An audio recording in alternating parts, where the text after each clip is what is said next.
سب سے پہلے میں دعوت دیتا ہوں جناب محمد سیف ظفر صاحب سے کہ وہ آپ سے اختتامی کلمات بیان کریں۔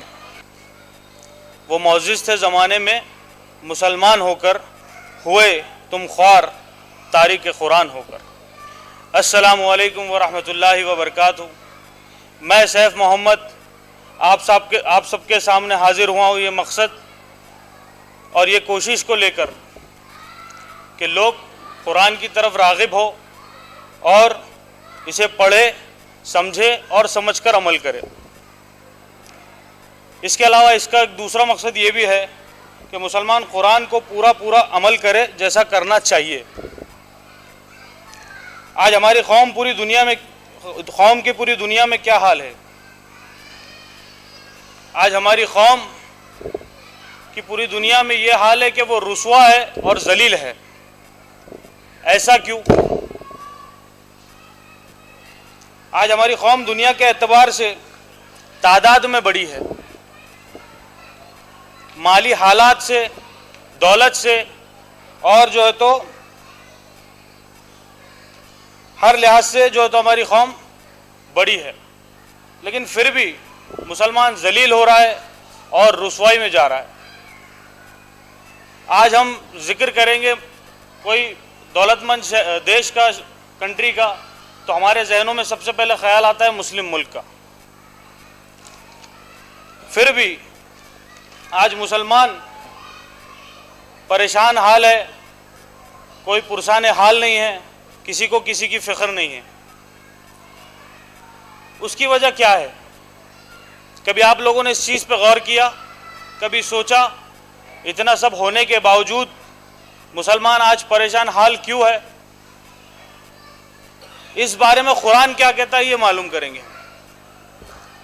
سورہ بقرہ آیت نمبر 85 میں اللہ فرماتا ہے کہ تم کتاب الہی کے ایک حصے کو مانتے ہو اور ایک حصے کا انکار کرتے ہو، یعنی اللہ کے احکام کو مانتے ہو، کچھ حصے کو مانتے ہو، کچھ کا انکار کرتے ہو۔ قرآن کے کچھ حصے کو مانتے ہو، کچھ کا انکار کرتے ہو۔ تو ایسے لوگوں کی سزا کیا ہے کہ انہیں دنیا میں ذلیل اور رسوا کیا جائے اور آخرت کے دن انہیں بڑی ذلت کے عذاب میں ڈال دیا جائے۔ آج کے دور اور حالات کو دیکھتے ہوئے یہ سمجھ آتا ہے کہ جب ہم ہوش سنبھالے ہیں، ہمیں پتہ ہے کہ ہمیں نماز پڑھنی ہے، رمضان کے روزے رکھنا ہے اور قربانی کرنا ہے اور مالی طور پہ ہم جو تو استطاعت ہونے پہ حج کرنا ہے۔ یہ بچپن سے ہمیں یہ سکھایا جا رہا ہے، لیکن ہم اس میں بھی ناکامیاب ہیں۔ اس میں یہ سمجھ میں آ رہا ہم قرآن کے ایک حصے کو تو مان رہے، لیکن اس میں بھی ہم ناکامیاب ہو رہے ہیں۔ ہر مسلمان کا نظریہ یہی ہے، یا پھر یہ کہوں کہ مسلمان اپنے دین کو، اپنے اسلام کو اسی نظریے سے دیکھتا ہے اور اس پر عمل کرنے کی پوری کوشش کرتا ہے، لیکن اس میں بھی ناکامیاب ہو جاتا ہے۔ یہ تو ہوئی ایک بات، ایک حصے کی، یا میں کہوں کچھ احکام کی جن پر ہم عمل کرتے ہیں یا کرنے کی کوشش کرتے ہیں۔ لیکن اس کے علاوہ اور وہ کون سے احکامات ہیں، وہ اللہ کی کون سی آیتیں ہیں جسے ہم نے عملاً بھلا دیا ہے؟ ہم مانتے تو ہے قرآن کو، اللہ کا کلام مانتے ہیں، لیکن عملی طور پہ اس کو فالو نہیں کرتے۔ وہ کون سی آیتیں ہیں؟ قرآن میں اللہ رب العزت فرماتا ہے، کیا حکم دیتا ہے؟ وہ کون سی آیتیں ہیں قرآن کی جو ہم بھلا چکے ہیں؟ سورہ عمران آیت نمبر 187 میں اللہ فرماتا ہے، تم خدا کی کتاب کو پوری طرح لوگوں کے لیے ظاہر کرو اور اس کو نہیں چھپاؤ۔ یہ میں سمجھتا ہوں شاید ہی کوئی ہمیں بتاتا ہے یہ آیت کہ اللہ کی کتاب کو پوری طرح لوگوں تک پہنچاؤ۔ سورہ بقرہ 140 میں اللہ تعالیٰ فرما رہا ہے، اور اس سے بڑا ظالم اور کون ہوگا جو اس گواہی کو، یعنی اس حق کو، یعنی قرآن کو چھپائے جو اللہ کی طرف سے آیا ہو۔ اور ہمیں اسے ظاہر کرنا ہی چاہیے، ان لوگوں تک پہنچانا چاہیے جن تک یہ نہیں پہنچا۔ آرٹیکل 25 کے تحت ہم ہندوستان میں کوئی بھی شہری اپنے مذہب کی تبلیغ کر سکتا ہے، نہ کہ بیرونی ملک سے فنڈ بھی لے سکتا ہے۔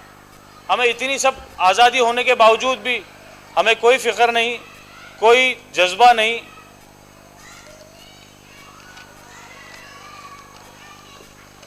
اس کے بعد اللہ فرماتا ہے اللہ نے جان و مال کے بدلے جنت کا سودا کر دیا۔ یہ میں آپ کو ایک ایک کر کے احکام بتا رہا ہوں، ہو سکتا ترتیب سے نہ ہو، لیکن سورہ توبہ آیت نمبر 111 اللہ نے فرمایا کہ اللہ نے مومنوں سے ان کی جان کے اور مال کو خرید لیا ہے جنت کے بدلے۔ اللہ فرما رہا ہے اللہ نے جان اور مال کے بدلے جنت کا سودا کر دیا۔ پھر سورہ عمران میں فرماتا ہے آیت نمبر 92 میں تم ہرگز نیکی کے مرتبے کو نہیں پہنچ سکتے، ہرگز نیکی کے مرتبے کو نہیں پہنچ سکتے جب تک تم ان چیزوں میں سے خرچ نہ کرو جنہیں تم محبوب رکھتے ہو۔ پھر اللہ سورہ بقرہ آیت نمبر 177 میں فرماتا ہے نیکی یہ نہیں کہ تم مشرق اور مغرب کی طرف اپنے رخ کر لو، بلکہ نیکی یہ ہے کہ آدمی ایمان لائے اللہ پر، آخرت کے دن پر، اور فرشتوں پر، اور کتاب پر، اور پیغمبر پر، اور مال دے اللہ کی محبت میں رشتہ داروں کو۔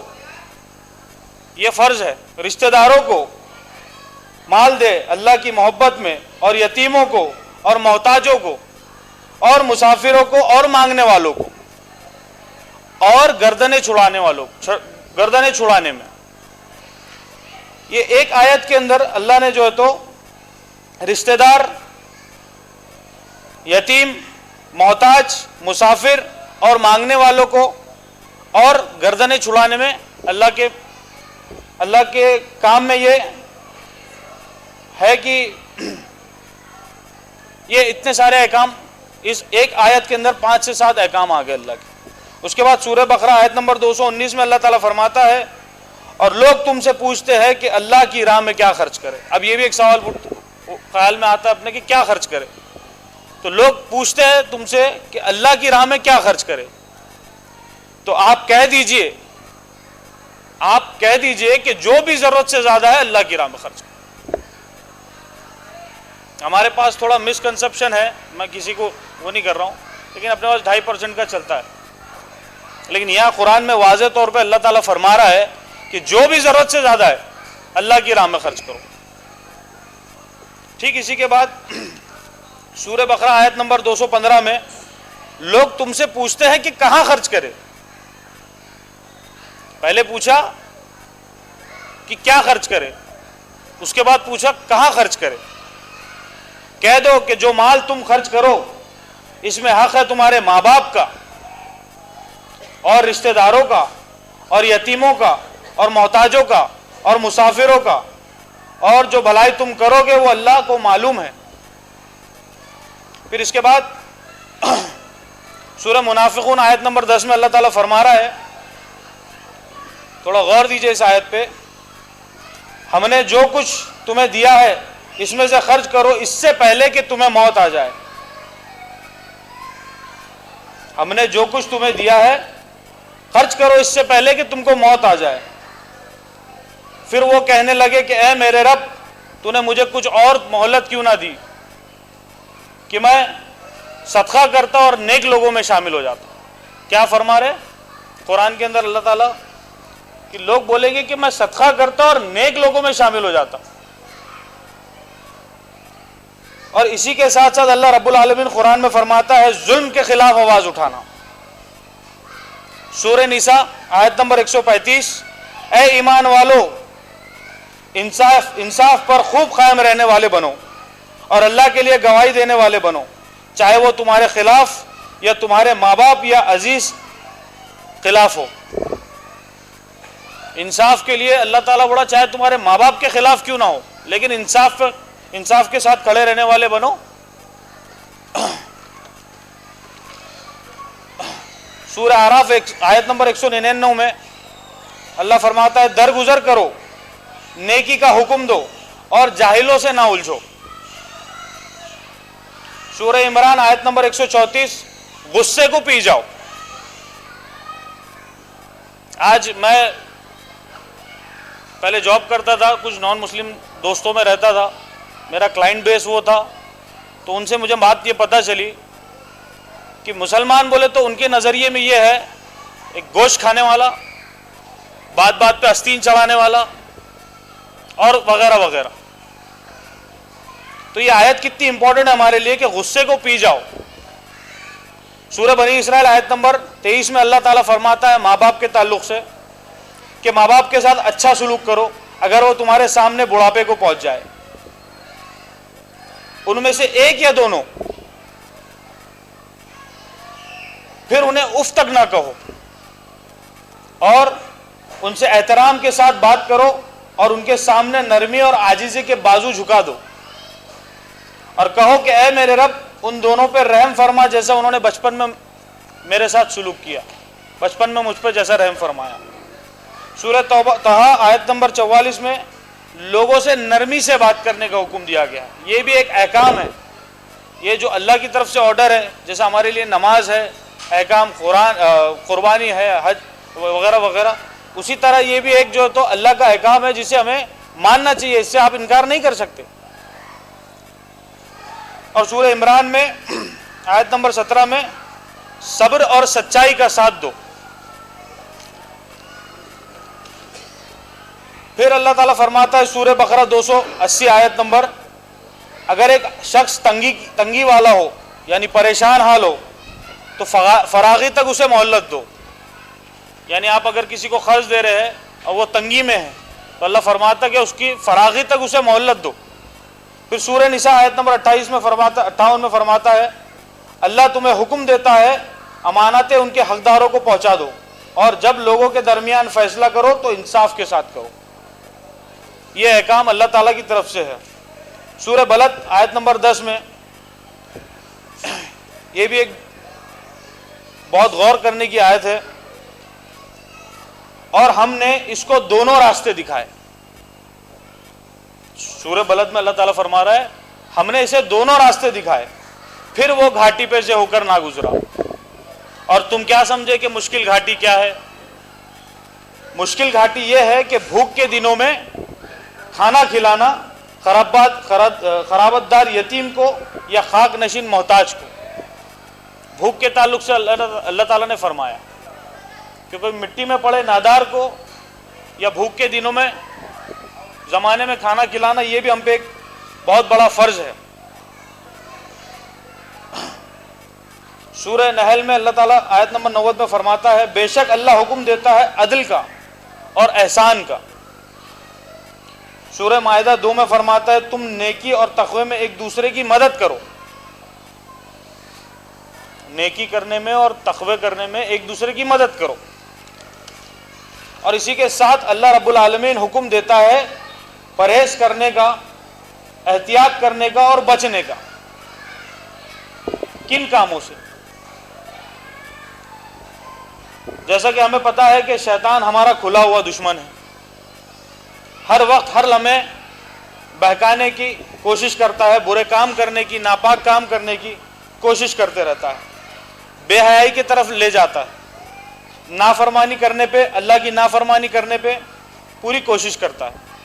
ہمیں چاہیے کہ جو کام ہمارے رب نے کرنے کے لیے منع کیا ہے اسے نہ کرے. اب وہ کام کیا ہے؟ سورہ انبیاء آیت نمبر 98 میں اللہ تعالیٰ فرماتا ہے شرک کے تعلق سے اے شرک کرنے والو یقین رکھو کہ تم اور جن کی تم اللہ کو چھوڑ کر عبادت کرتے ہو سب جہنم کا ایندھن ہے, وہی تمہیں جانا ہے. پہلی سب سے بڑی آیت ہے شرک کے تعلق سے جس میں اللہ تعالیٰ فرما رہا ہے شرک کرنے والو تم لوگ جہنم کا ایندھن ہو. اس کے بعد سورہ بقرہ آیت نمبر 278 میں فرماتا ہے اے لوگو جو ایمان لائے ہو اللہ سے ڈرو, جو سود باقی رہ گیا ہے اس کو چھوڑ دو. اگر تم مومن ہو, اگر تم ایسا نہ کرو گے تو اللہ اور اس کے رسول کی طرف سے اعلان جنگ کرو گے. آج ہمارے معاشرے میں سود جیسے بڑے گناہ کو اتنا عام کر دیا گیا ہے کہ ہمیں اس کی جو نقصانات ہے اس کا احساس ہی نہیں ہے۔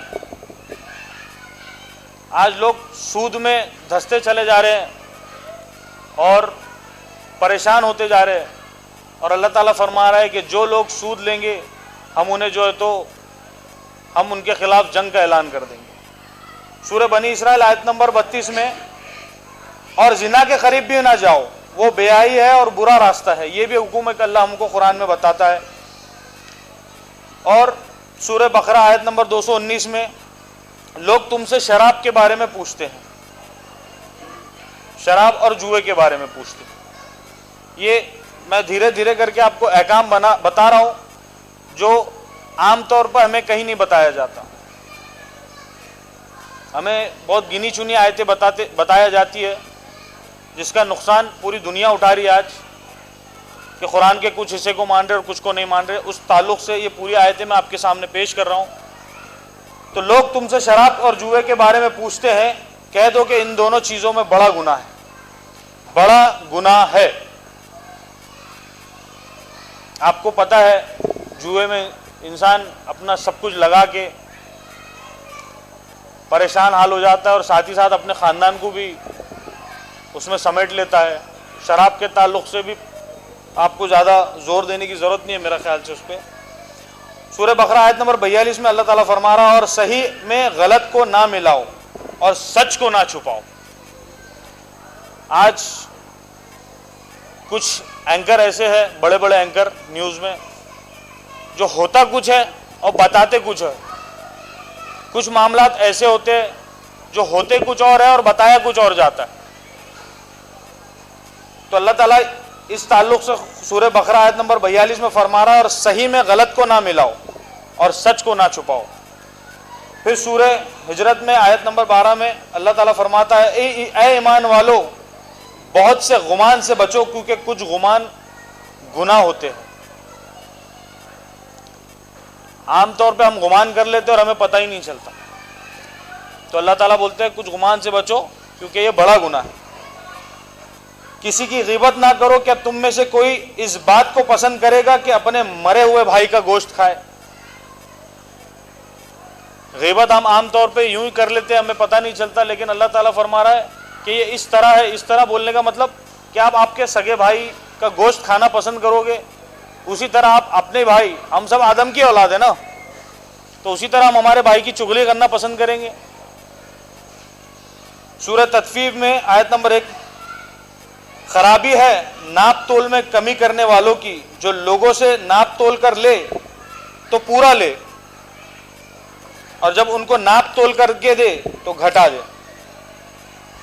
دیکھو قرآن ایک ایسا معجزہ ہے، ایسی کتاب ہے، ایسا کلام ہے اللہ کا، جس میں اللہ نے باریکی سے سب چیزیں بتا دی ہیں۔ ناپ تول کا ذکر اس کے اندر ہے قرآن کے اندر، کہ جب آپ ناپ تول کے لیتے ہیں تو کمی کرنے والے، اور جب دیتے ہیں تو گھٹا۔ سوچنے والی بات ہے، اللہ نے کتنی باریکی سے قرآن کے اندر ہر چیز واضح کر دی۔ سوچنے والے، غور و فکر کرنے والے اس پہ فکر کرتے ہیں، اور اللہ فرماتا بھی ہے جو عقل رکھتے ہیں وہ اس پہ غور و فکر کرتے ہیں۔ سورہ نساء آیت نمبر 38 میں، اور جو لوگ اپنا مال لوگوں کو دکھانے کے لیے خرچ کرتے ہیں، جو لوگ اپنا مال دکھانے کے لیے خرچ کرتے ہیں، وہ لوگ شیطان کے بھائی ہیں۔ آج ہمارے پاس چھوٹی سی مثال دے رہا ہوں، شادی ہوتی ہے، 5 لاکھ 10 لاکھ 15 لاکھ کنٹلوں بھر کھانے، کس لیے؟ دکھاوے کے لیے۔ تو اللہ تعالیٰ کیا فرما رہا ہے؟ دکھاوے کے لیے۔ اور جو لوگ اپنا مال لوگوں کو دکھانے کے لیے خرچ کرتے ہیں وہ شیطان کے بھائی ہے، دوست ہے۔ پھر سورہ بقرہ آیت نمبر 128 میں فرماتا ہے اللہ تعالیٰ، اور تم آپس میں ایک دوسرے کے مال کو ناحق طور پر نہ کھاؤ۔ آپس میں مال کو ایک دوسرے سے ناحق طور پہ نہ کھاؤ۔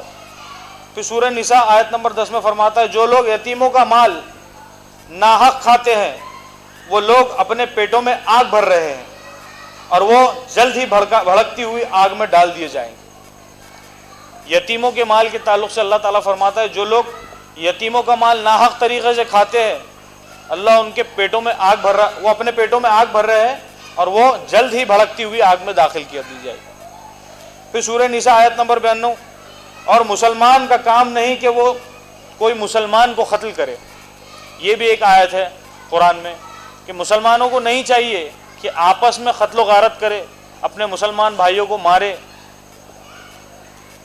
یہ قرآن کی آیتیں ہیں جو اللہ نے ہمیں حکم دیا ہے اور کچھ چیزوں سے منع کیا ہے۔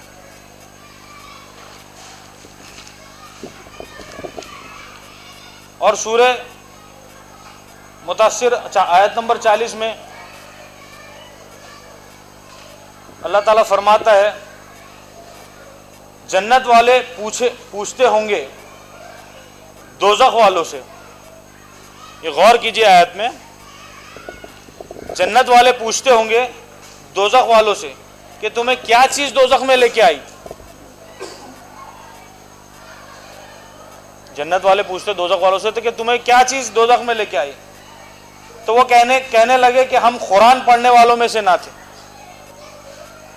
اور غریبوں کو کھانا نہیں کھلاتے تھے اور بیکار کے مشغلوں میں مصروف رہتے تھے۔ یہ کتنی بڑی آیت ہے جو ہمیں سوچنا چاہیے کہ ہماری زندگی یوں ہی ضائع ہو رہی ہے اور ہم نہ جانے کون سی غفلت میں ہیں۔ بار بار ہر سال یہ پروگرام لینے کے باوجود بھی آپ دیکھ رہے ہیں کہ میں سمجھتا ہوں مٹھی بھر لوگ ہیں یہاں۔ اللہ آپ کو ہدایت دے کہ آپ قرآن کو سمجھے، اس پہ پڑھے، عمل کرے، لیکن عام طور پہ یہ میں سمجھتا ہوں زنگ لگا ہوا ہے 1400 سالوں سے ذہنوں پہ کہ ہم سمجھتے ہیں کہ قرآن کو ترجمے سے پڑھنا گناہ ہے، جبکہ اللہ تعالیٰ بار بار قرآن میں فرما رہا ہے کہ ہے کوئی دیکھنے والا، کوئی ہے پڑھنے والا، کوئی ہے عمل کرنے والا۔ اس میں نہ جانے کیوں ہم قرآن کی ان آیتوں کو بھول گئے ہیں۔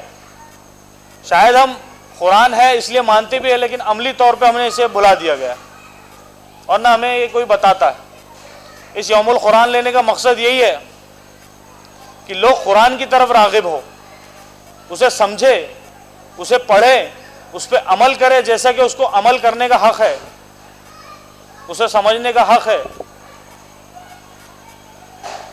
تو میں آپ سب سے گزارش کرتا ہوں کہ قرآن پڑھے، سمجھ کر پڑھے، اس پہ عمل کرے اور اسے دوسروں تک پہنچائیے، کیونکہ یہ بھی ہمارا اولین فرض ہے کہ ہم قرآن کو ان لوگوں تک پہنچائے جن تک یہ نہیں پہنچا۔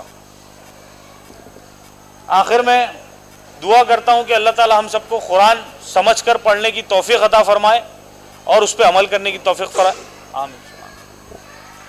کسی زمانے میں سیب اوپر سے گرا، ایک سائنسدان نے اس پہ تحقیق کی، ایک ضابطہ، ایک فارمولا بنایا جو آج تک لوگ اس سے استفادہ حاصل کر رہے ہیں۔ اور وہیں ہم قرآن کو معجزاتی طور پر اگر ہم دیکھتے ہیں کہ قرآن ایک ایسی لائحہ عملی ہے، ایک ایسا لٹریچر ہے جو تا قیامت تک آنے والی جتنی نسلیں ہیں ان کے لیے ایک باقاعدہ مکمل سماجی، معاشی اور میں تو کہتا ہوں کہ ہر معاملے میں ایک پرفیکٹ چیز ہمیں اللہ تعالیٰ نے مہیا کی ہے۔ یہ ایک تعلیم ہے، یہ ایک لائحہ عملی ہے، یہ ایک نظام زندگی ہم کیسے اپنے گزاریں، اپنی زندگی کیسے گزاریں، یہ ایک ایجوکیشن ہے۔ تو اسی موضوع پر جناب سہیل ذکی الدین صاحب کو میں دعوت دیتا ہوں، وہ آپ سے خطاب فرمائیں گے۔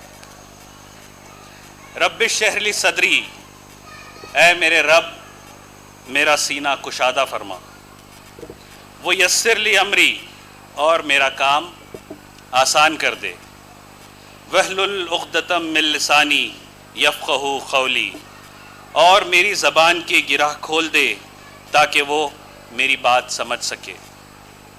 صدر محترم، سٹیج پر موجود تمام معزز حضرات، آج کے پروگرام کے آرگنائزر جناب سیف محمد صاحب جو کہ صدر ہے القیامہ فاؤنڈیشن کے،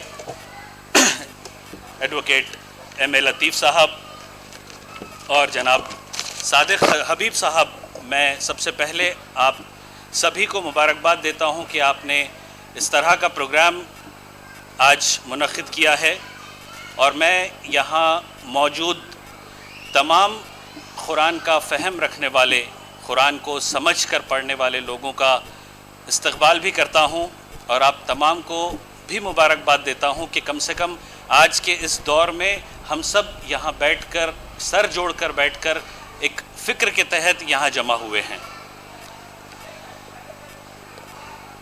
چونکہ میرا تعلق درس و تدریس سے ہے، میں مراٹھواڑہ کالج آف ایجوکیشن میں بحیثیت اسسٹنٹ پروفیسر اپنی خدمات انجام دے رہا ہوں، تو میں نے آج کا ٹاپک بھی یہی چنا کہ قرآن ہمیں تعلیم کے بارے میں کیا کہتا ہے، قرآن ہمیں ایجوکیشن کے بارے میں کیا کہتا ہے، قرآن ہمیں دنیاوی تعلیمات کے بارے میں کیا کہتا ہے۔ بے شک دینی تعلیم تو ہم سب کو حاصل کرنا ہی ہے، لیکن دنیاوی تعلیم کے تعلق سے قرآن مجید میں کیا کیا احکامات دیے گئے ہیں، اور ہم ان احکامات پر کس حد، اس کتاب کی ہدایت سے ہمیں پتہ چلتا ہے کہ کیا صحیح ہے کیا غلط ہے۔ ایک انسان کو زندگی گزارنے کے لیے کن چیزوں پر عمل کرنا ہے۔ بیسیکلی ہم اس دنیا میں آخرت پر ہمیں کس طرح سے کامیابی مل سکتی ہے، اس مشن کو گین کرنے کے لیے ہم یہاں آئے ہوئے ہیں۔ لیکن اس دنیا کی بھاگ دوڑ میں کہیں نہ کہیں ہم یہ بھول چکے ہیں کہ ہمیں کس مقصد سے اس دنیا میں بھیجا گیا ہے۔ ہم اپنی روزمرہ کی زندگی میں اپنے چھوٹے اچیومنٹس کے پیچھے بھاگنے کے چکر میں ہمارا جو مقصد ہے اس زندگی کو گزارنے کا، اس مقصد کو بھول بیٹھے ہیں۔ قرآن وہ کتاب ہے جس پر چلنے سے دنیا اور آخرت دونوں میں کامیابی ملنے والی ہے۔ یعنی کہ دنیا میں ہم جس مقصد سے آئے ہیں، یہ دنیاوی زندگی ہمارے لیے ایک ٹیمپرری زندگی ہے، اور ہماری صحیح زندگی، ہماری اصلی زندگی، ہماری دائمی زندگی ہماری موت کے بعد شروع ہونے والی ہے۔ تو اس موت کے بعد کی زندگی گزارنے کے لیے، اپنے آپ کو تیار کرنے کے لیے ہمیں دنیا میں بھیجا گیا ہے۔ لیکن ہم اتنے زیادہ مصروف ہو گئے ہیں اس دنیا کو حاصل کرنے کے لیے، اس دنیا میں شہرت حاصل کرنے کے لیے، کہ ہم اس مقصد کو بھول چکے ہیں کہ ہم اس دنیا میں کس لیے بھیجے گئے ہیں۔ سورہ بقرہ میں سورہ نمبر 2 آیت نمبر 185 میں اللہ تعالیٰ فرماتے ہیں کہ رمضان وہ مبارک مہینہ تھا جس میں قرآن اترا انسانیت کی ہدایت کے لیے۔ اللہ تعالیٰ نے یہاں واضح انداز میں فرمایا ہے کہ یہ کتاب مسلمانوں کے لیے نہیں ہے، یہ کتاب مسلمانوں کے لیے ہدایت کی کتاب نہیں ہے، بلکہ یہ کتاب انسانیت کے لیے ہدایت کی کتاب ہے۔ لیکن ہم نے اس کتاب کو ایسا سمجھا کہ یہ صرف ہماری کتاب ہے۔ بار بار اللہ تعالیٰ نے قرآن میں ذکر کیا ہے قرآن کے تعلق سے کہ یہ ہدی للناس ہے، یہ ہدایت کی کتاب ہے ہر ایک کے لیے۔ لیکن کہیں نہ کہیں ہماری کوتاہی کی وجہ سے، ہماری نافہمی کی وجہ سے، یا ہم جس کتاب کے ذریعے ہمیں پوری زندگی گزارنی ہے، ہم نے اس کتاب پر عمل کرنا چھوڑ دیا ہے، ہم نے اس کتاب کو فالو کرنا چھوڑ دیا ہے، ہم نے اس کتاب میں دیے ہوئے انسٹرکشنز پر اپنی زندگی گزارنا بند کر دیا ہے۔ ہمارے ڈرائنگ رومز میں اس کتاب کی بہت ایک اچھی جگہ پوزیشن ہے، لیکن عصری زندگی میں ہم کیا واقعی روز اس کتاب کا، اس مقدس کتاب کا، اس آسمانی کتاب کا مطالعہ کر رہے ہیں؟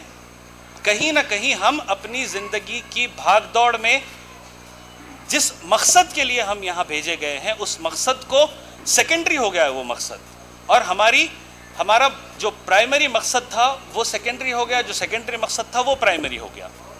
اس دنیا میں ترقی حاصل کرنا ہمارا ایک مین ایجنڈا بن گیا ہے، لیکن اس زندگی کے بعد کی زندگی میں کس طرح سے ہم کامیاب ہو سکتے ہیں، وہ ہم شاید اس کتاب کی دوری کی وجہ سے اس سے ہم دور ہو رہے ہیں۔ زندگی گزارنے کے جو تمام چیزیں ہیں، بڑوں کا احترام کرنا چاہیے، چھوٹوں سے محبت سے پیش آنا چاہیے، شفقت سے پیش آنا چاہیے، یہ تمام انسٹرکشنز ہمیں اس کتاب میں ملتے ہیں۔ اس کتاب پر عمل کرنے سے ہی ہمیں دنیا اور آخرت دونوں میں کامیابی حاصل ہو سکتی ہے۔ ایک پڑوسی کے حقوق اگر ہم ادا نہیں کر رہے ہیں، اگر ہم 5 وقتہ نمازی ہے، ہم پورے روزے رکھ رہے ہیں، لیکن اگر ہمارا پڑوسی ہی ہم سے ناراض ہے تو کیا ہمیں دنیا میں اور آخرت میں کامیابی ملنے والی ہے؟ نہیں۔ اس کتاب میں یہی بتایا گیا ہے کہ آپ کسی کو ناراض مت کریے، آپ کے کسی بھی حرکت سے کسی کو بھی کسی بھی قسم کی اگر دل آزاری ہو رہی ہے، کسی بھی طرح کی اگر آپ کسی کی انسلٹ کر رہے ہیں، کسی کو ٹیڑھی نظر سے بھی اگر آپ دیکھ رہے ہیں، تو آپ کہیں نہ کہیں قرآن میں دیے ہوئے احکامات کے خلاف کام کر رہے ہیں۔ یہ کتاب کے بارے میں اللہ تعالیٰ نے فرمایا ہے کہ ذالک الکتاب لا ریب فیہ، یہ ایک واحد ایسی کتاب ہے جس میں کسی بھی قسم کی غلطی یا شک و شبہ کی کوئی بھی گنجائش نہیں ہے۔ یعنی کہ ایک ایسی مکمل انسٹرکشنز ہمیں آلریڈی حاصل ہے پچھلے 1400 سال سے، کہ جس میں نہ کہ زیر و زبر کی چینج کی کوئی گنجائش ہے، نہ کسی قسم کا اس کتاب میں اضافے کی گنجائش ہے، نہ کسی قسم کی کوئی چیز کم ہونے کی گنجائش ہے۔ صرف ضرورت یہ ہے کہ ہم کس طرح سے اس کتاب پر اپنی زندگی گزارتے ہیں۔ سورہ نحل سورہ نمبر 16 آیت نمبر 77 میں اللہ تعالیٰ فرماتے ہیں کہ یہ قرآن اے نبی مومنین کے لیے ہدایت اور رحمت ہے۔ یعنی کہ یہ کتاب صرف ہدایت ہی کی کتاب نہیں ہے، لیکن اے مومنو یہ تمہارے لیے ایک رحمت کی کتاب ہے۔ یہ کتاب پر اگر ہم عمل کرتے ہیں تو اس دنیا میں بھی ہمیں رحمت ہے اور آخرت میں بھی ہمیں رحمت ہے۔ سورہ لقمان سورہ نمبر 31 آیت نمبر 3 میں اللہ تعالیٰ فرماتے ہیں کہ نیکوکاروں کے لیے قرآن رحمت ہے۔ یعنی کہ اگر ہم قرآن میں دیے ہوئے تمام انسٹرکشنز پر عمل کرتے ہیں، اپنی زندگی اس طرح سے گزارتے ہیں، تو ظاہر سی بات ہے ہمیں دنیا میں بھی ترقی حاصل ہونے والی ہے اور آخرت میں بھی ہمیں وہ تمام مقامات حاصل ہونے والے ہیں جس کا اللہ تعالیٰ نے ہم سے وعدہ کیا ہے۔ اللہ تعالیٰ نے صحیح اور غلط ہمیں اس کتاب میں بتا دیا، اللہ تعالیٰ نے جنت اور دوزخ ہمیں اس کتاب میں بتا دی، اچھے کام کرنے سے ہمیں جنت کس طرح سے حاصل ہو سکتی ہے وہ اللہ تعالیٰ نے ہمیں بتا دیا ہے۔ تو صرف ضرورت یہ ہے کہ اللہ کے احکامات پر ہم اپنی زندگی گزاریں، جس مقصد کے لیے ہم اس دنیا میں بھیجے گئے ہیں اس مقصد کو حاصل کرنے کے لیے اپنی زندگی گزاریں۔ سورہ یونس سورہ نمبر 2 آیت نمبر 57 میں اللہ تعالیٰ فرماتے ہیں کہ اے لوگو تمہارے رب کی طرف سے تمہارے لیے یہ ایک زبردست نصیحت آ چکی ہے، اور اس کی خصوصیت یہ ہے کہ یہ دلوں کی بیماری کو دور کرتی ہے۔ یہاں پہ اللہ تعالیٰ نے اس کتاب کو ہم تمام کے لیے ایک نصیحت کی کتاب کہا ہے، اور اس کتاب کے ذریعے ہم اپنے دلوں کی بیماریوں کا علاج کر سکتے ہیں، اللہ تعالیٰ نے یہ فرمایا ہے۔ اب دلوں کی بیماریوں سے مراد یہاں کوئی کارڈیک فیلئر، ہارٹ اٹیک کا ذکر نہیں ہے، لیکن دلوں کی بیماریوں سے مراد ہے کہ اگر میرے دل میں میرے بھائی کے لیے جلن ہے، اگر میرے دل میں میرے بھائی کے لیے حسد ہے، اگر میں اپنے بھائی کی ترقی دیکھ کر جل رہا ہوں، اگر میں اپنے پڑوسی کی ترقی دیکھ کر جل رہا ہوں، تو یہ تمام چیزوں کا شمار دل کی بیماری میں آتا ہے، قلب کی بیماری میں آتا ہے، جس میں کینہ ہے، حسد ہے، بغض ہے، تکبر ہے، دکھاوا ہے، جھوٹ ہے، نفس کا شر ہے۔ یہ تمام چیزیں دلوں کی بیماریاں ہیں، اور ان تمام بیماریوں کا علاج اللہ تعالیٰ نے اس قرآن مجید میں دیا ہے۔ اگر ہم قرآن مجید کا مطالعہ کرتے ہیں، اگر ہم قرآن مجید کو معنی کے ساتھ پڑھتے ہیں، اگر ہم یہ چیز پہ فکر کرتے ہیں کہ اس انسٹرکشنز کی کتاب میں ہمارے لیے کیا انسٹرکشنز دیے گئے ہیں، کیا ہم ان انسٹرکشنز پہ ہماری زندگی گزار رہے ہیں، تو ہم اپنے آپ کو ان تمام بیماریوں سے ہم اپنے آپ کی حفاظت کر سکتے ہیں۔ سورہ علق سورہ نمبر 96 آیت نمبر 1، جس کا ترجمہ ہے کنز الایمان سے لیا ہے میں نے، کہ پڑھو اپنے رب کے نام سے جس نے پیدا کیا۔ یہ سب سے پہلی آیت ہے، اقرا، پڑھو۔ اللہ تعالیٰ نے تعلیم کو، علم کو اتنی زیادہ اہمیت دی ہے کہ سب سے پہلی آیت ہی اللہ تعالیٰ کی اقرا ہے۔ پڑھو اپنے رب کے نام سے جس نے پیدا کیا، یعنی کہ علم یا تعلیم کی کوئی عمر نہیں ہوتی۔ It starts from womb and it ends on the tomb, یعنی کہ ماں کے پیٹ سے علم حاصل کرنا شروع ہوتا ہے تو وہ خبر تک ایک انسان طالب علم ہوتا ہے۔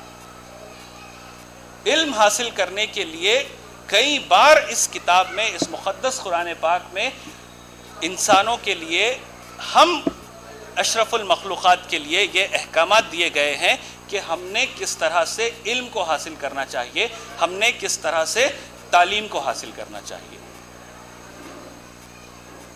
کہیں نہ کہیں ہم دنیاوی ترقی کے لیے علم کو حاصل کرنا چاہیے، یہ ہماری سوچ بن چکی ہے۔ ڈاکٹر بننے کے لیے، انجینئر بننے کے لیے، بیرسٹر بننے کے لیے یا سماج میں ایک مقام حاصل کرنے کے لیے ہمیں علم حاصل کرنا ضروری ہے، ایسی ایک عام سوچ لوگوں کی بن چکی ہے۔ لیکن اللہ تعالیٰ کا ہمارے طرف جو رحمتوں کا وعدہ ہے، اللہ نے ہم سے جو وعدہ کیا ہے کہ تمہیں دنیا میں بھی ترقی ملے گی اور تمہیں آخرت میں بھی اپنی منزل ملے گی، اگرچہ کہ تم اس کتاب پر اپنی زندگی گزارتے ہو، اس کتاب کے پر تم اپنی پوری لائف اگر گزارتے ہو۔ سورہ آل عمران سورہ نمبر 3 آیت نمبر 18، ترجمہ فتح محمد جالندری۔ خدا تو اس بات کی گواہی دیتا ہے اس کے سوائے کوئی معبود نہیں، اور فرشتے اور علم والے، یہاں بھی علم والوں کا ذکر ہے، جاہلوں کا ذکر نہیں ہے، اور فرشتے اور علم والے لوگ جو انصاف پر قائم ہے وہ بھی گواہی دیتے ہیں اس غالب حکمت والے کے سوا کوئی عبادت کے لائق نہیں۔ یعنی کہ اللہ تعالیٰ نے بار بار اپنے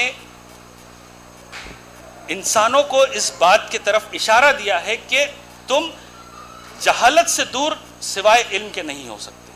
جب تک تم علم حاصل نہیں کریں گے تب تک تمہیں اس انسٹرکشنز کی جو بکلٹ ہمارے پاس ہے، یہ جو ایک آسمانی مقدس کتاب ہمارے پاس ہے، اس کتاب پر جب تک ہم اپنی زندگی نہیں گزاریں گے تب تک ہم کامیاب نہیں ہو سکتے۔ سورہ فرقان سورہ نمبر 25 آیت نمبر 63، ترجمہ فتح محمد جالندری۔ اے خدا کے بندے، اور خدا کے بندے تو وہ ہے جو زمین پر آہستگی سے چلتے ہیں، اور جب جاہل لوگ ان سے جاہلانہ گفتگو کرتے ہیں تو سلام کر دیتے ہیں۔ یعنی کہ آپ کو بتا دیا گیا ہے کہ آپ نے، اگر آپ کا سابقہ کسی جاہل سے پڑھتا بھی ہے تو آپ نے صرف سلام کر کے گزر جانا ہے، نہ کہ اس کی کم علمی کا آپ کو شکار ہونا ہے۔ آپ اعلیٰ علم تو آپ کو حاصل کرنا ہی ہے، لیکن آپ اگر کسی جاہل سے آپ کی مٹ بھیڑ ہو جا رہی ہے تو آپ فقط سلام کر کے آگے بڑھ جائیے۔ چند احادیث کا میں یہاں ذکر کرنا چاہوں گا جو کہ علم ہی سے ریلیٹڈ ہے۔ ایک حدیث میں آتا ہے، اس کا مفہوم یہ ہے کہ علم کا حاصل کرنا ہر مسلمان مرد اور عورت پر فرض ہے۔ حضرت محمد مصطفیٰ صلی اللہ علیہ وسلم نے فرمایا کہ علم کا حاصل کرنا ہر مسلمان مرد اور عورت پر فرض ہے۔ یہاں لفظ فرض پر غور کیجیے۔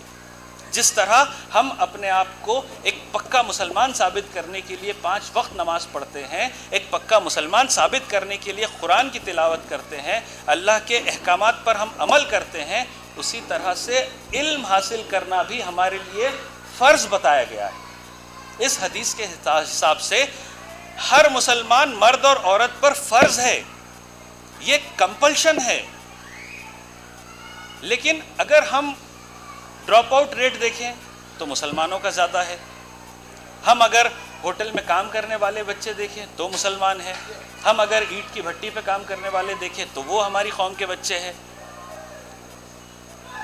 کہیں نہ کہیں ہم اس کتاب پر اگر عمل کر بھی رہے ہیں تو کیا صرف سیلف سینٹرڈ ہو کر عمل کر رہے ہیں، صرف خود کے لیے عمل کر رہے ہیں؟ کیا ہماری قوم کے بچے اگر اسکول سے دور ہے، اگر تعلیم سے دور ہے، اگر ایجوکیشن سے دور ہے، اگر کالج سے دور ہے، تو کیا یہ ہمارا فرض نہیں ہے انہیں واپس تعلیم سے جوڑنا؟ اگر ہم اس قرآن میں دیے ہوئے تعلیم کو لے کر ان چیزوں پر غور و فکر کریں، ان آیتوں پر اگر غور و فکر کرے، ان احادیث پر اگر غور و فکر کرے، تو یہ ہم پر بھی اتنا ہی فرض ہے کہ ایک ڈراپ آؤٹ بچے کو واپس اسکول سے جوڑنا. ایک تعلیم سے دور ہوا جو لڑکا ہے اسے واپس کالج سے جوڑنا، اسے واپس اعلیٰ تعلیم دلوانا، یہ بھی ہمارا فرض ہے. ابھی بھائی نے ذکر کیا 2.5% کا. کتنا ہمارا جو فنڈ اگر جنریٹ ہوتا ہے، اگر سال میں ہم اپنی زکوٰۃ نکالتے ہیں تو اس میں سے کتنا، کون سا مد ہم تعلیم پر خرچ کر رہے ہیں؟ ہم کتنے بچوں کی ہائر اسٹڈیز کی فیس بھر رہے ہیں؟ ہم کتنے بچوں کی پروفیشنل کالج ایجوکیشن کی فیس بھر رہے ہیں؟ کہیں نہ کہیں سیلف انٹروسپیکشن کرنے کی، خود کا محاسبہ کرنے کی بے حد ضرورت ہے. اگر تعلیم کی بات کی جائے، اگر ایجوکیشن کی بات کی جائے، تو ہم اگر وہ غربت کی وجہ سے، اگر وہ غریبی کی وجہ سے تعلیم سے دور ہے، تو آج اللہ تعالیٰ نے اگر ہمیں نوازا ہے تو کیا ہم پر یہ فرض نہیں ہے کہ اسے واپس تعلیم سے جوڑا جائے؟ یوم القرآن کے اس موقع پر میں آپ سے یہی کہنا چاہوں گا کہ اگر ہم اپنے خود کا محاسبہ کریں، اگر ہم ایجوکیشنلی اپنے قوم کے بچوں کو اڈاپٹ کریں، اگر ہم ایسے بچوں کی فیس بھر سکے کہ جو فیس کی وجہ سے تعلیم سے دور ہے، ایسے پوٹینشیل ہمارے قوم میں موجود ہے، ایسے کیلیبر والے بچے ہماری قوم میں موجود ہیں، لیکن محض معاشی تنگی کی وجہ سے، فائنینشیل ویک ہونے کی وجہ سے وہ لوگ ایجوکیشن سے دور ہے، وہ لوگ کالجز سے دور ہے، وہ لوگ پروفیشنل سٹڈیز سے دور ہے. ایک حدیث کا مفہوم ہے کہ باشعور آدمی شیطان کے مقابلے میں زیادہ طاقتور ہوتا ہے. ایک شیطان کا جو ڈر ہے ہمارے ذہن میں کہ شیطان بہت خطرناک چیز ہے، بہت طاقتور چیز ہے، لیکن اس حدیث کا مفہوم یہ ہے کہ باشعور انسان، ایک باشعور شخص، ایک ایسا عالم جو کہ ہائیلی کوالیفائڈ ہے، وہ شیطان سے بھی زیادہ طاقتور ہے. شیطان اپنے شر کا اس نے وعدہ کیا ہے کہ میں روز قیامت تک تیرے بندے کو بہکاؤں گا، لیکن اگر ہم علم حاصل کرتے ہیں، لیکن اگر ہم تعلیم حاصل کرتے ہیں، تو ہم شیطان کی تمام وسوسوں سے دور رہ سکتے ہیں. شیطان سے زیادہ طاقتور ہونے کا مطلب یہ ہے کہ ہم شیطان بن جائے نہیں، لیکن ہم اس کی شیطانی طاقتوں کے خلاف آواز اٹھائیں. اگر ہم علم حاصل کرتے ہیں، اگر ہم تعلیم سے جڑتے ہیں، تو بے شک ہم شیطان سے زیادہ طاقتور بن سکتے ہیں. جو ایک اور حدیث کا مفہوم ہے کہ جو شخص علم حاصل کرنے کے لیے کوئی راستہ اختیار کرتا ہے، اللہ تعالیٰ اس کے لیے جنت کا راستہ آسان کر دیتے ہیں.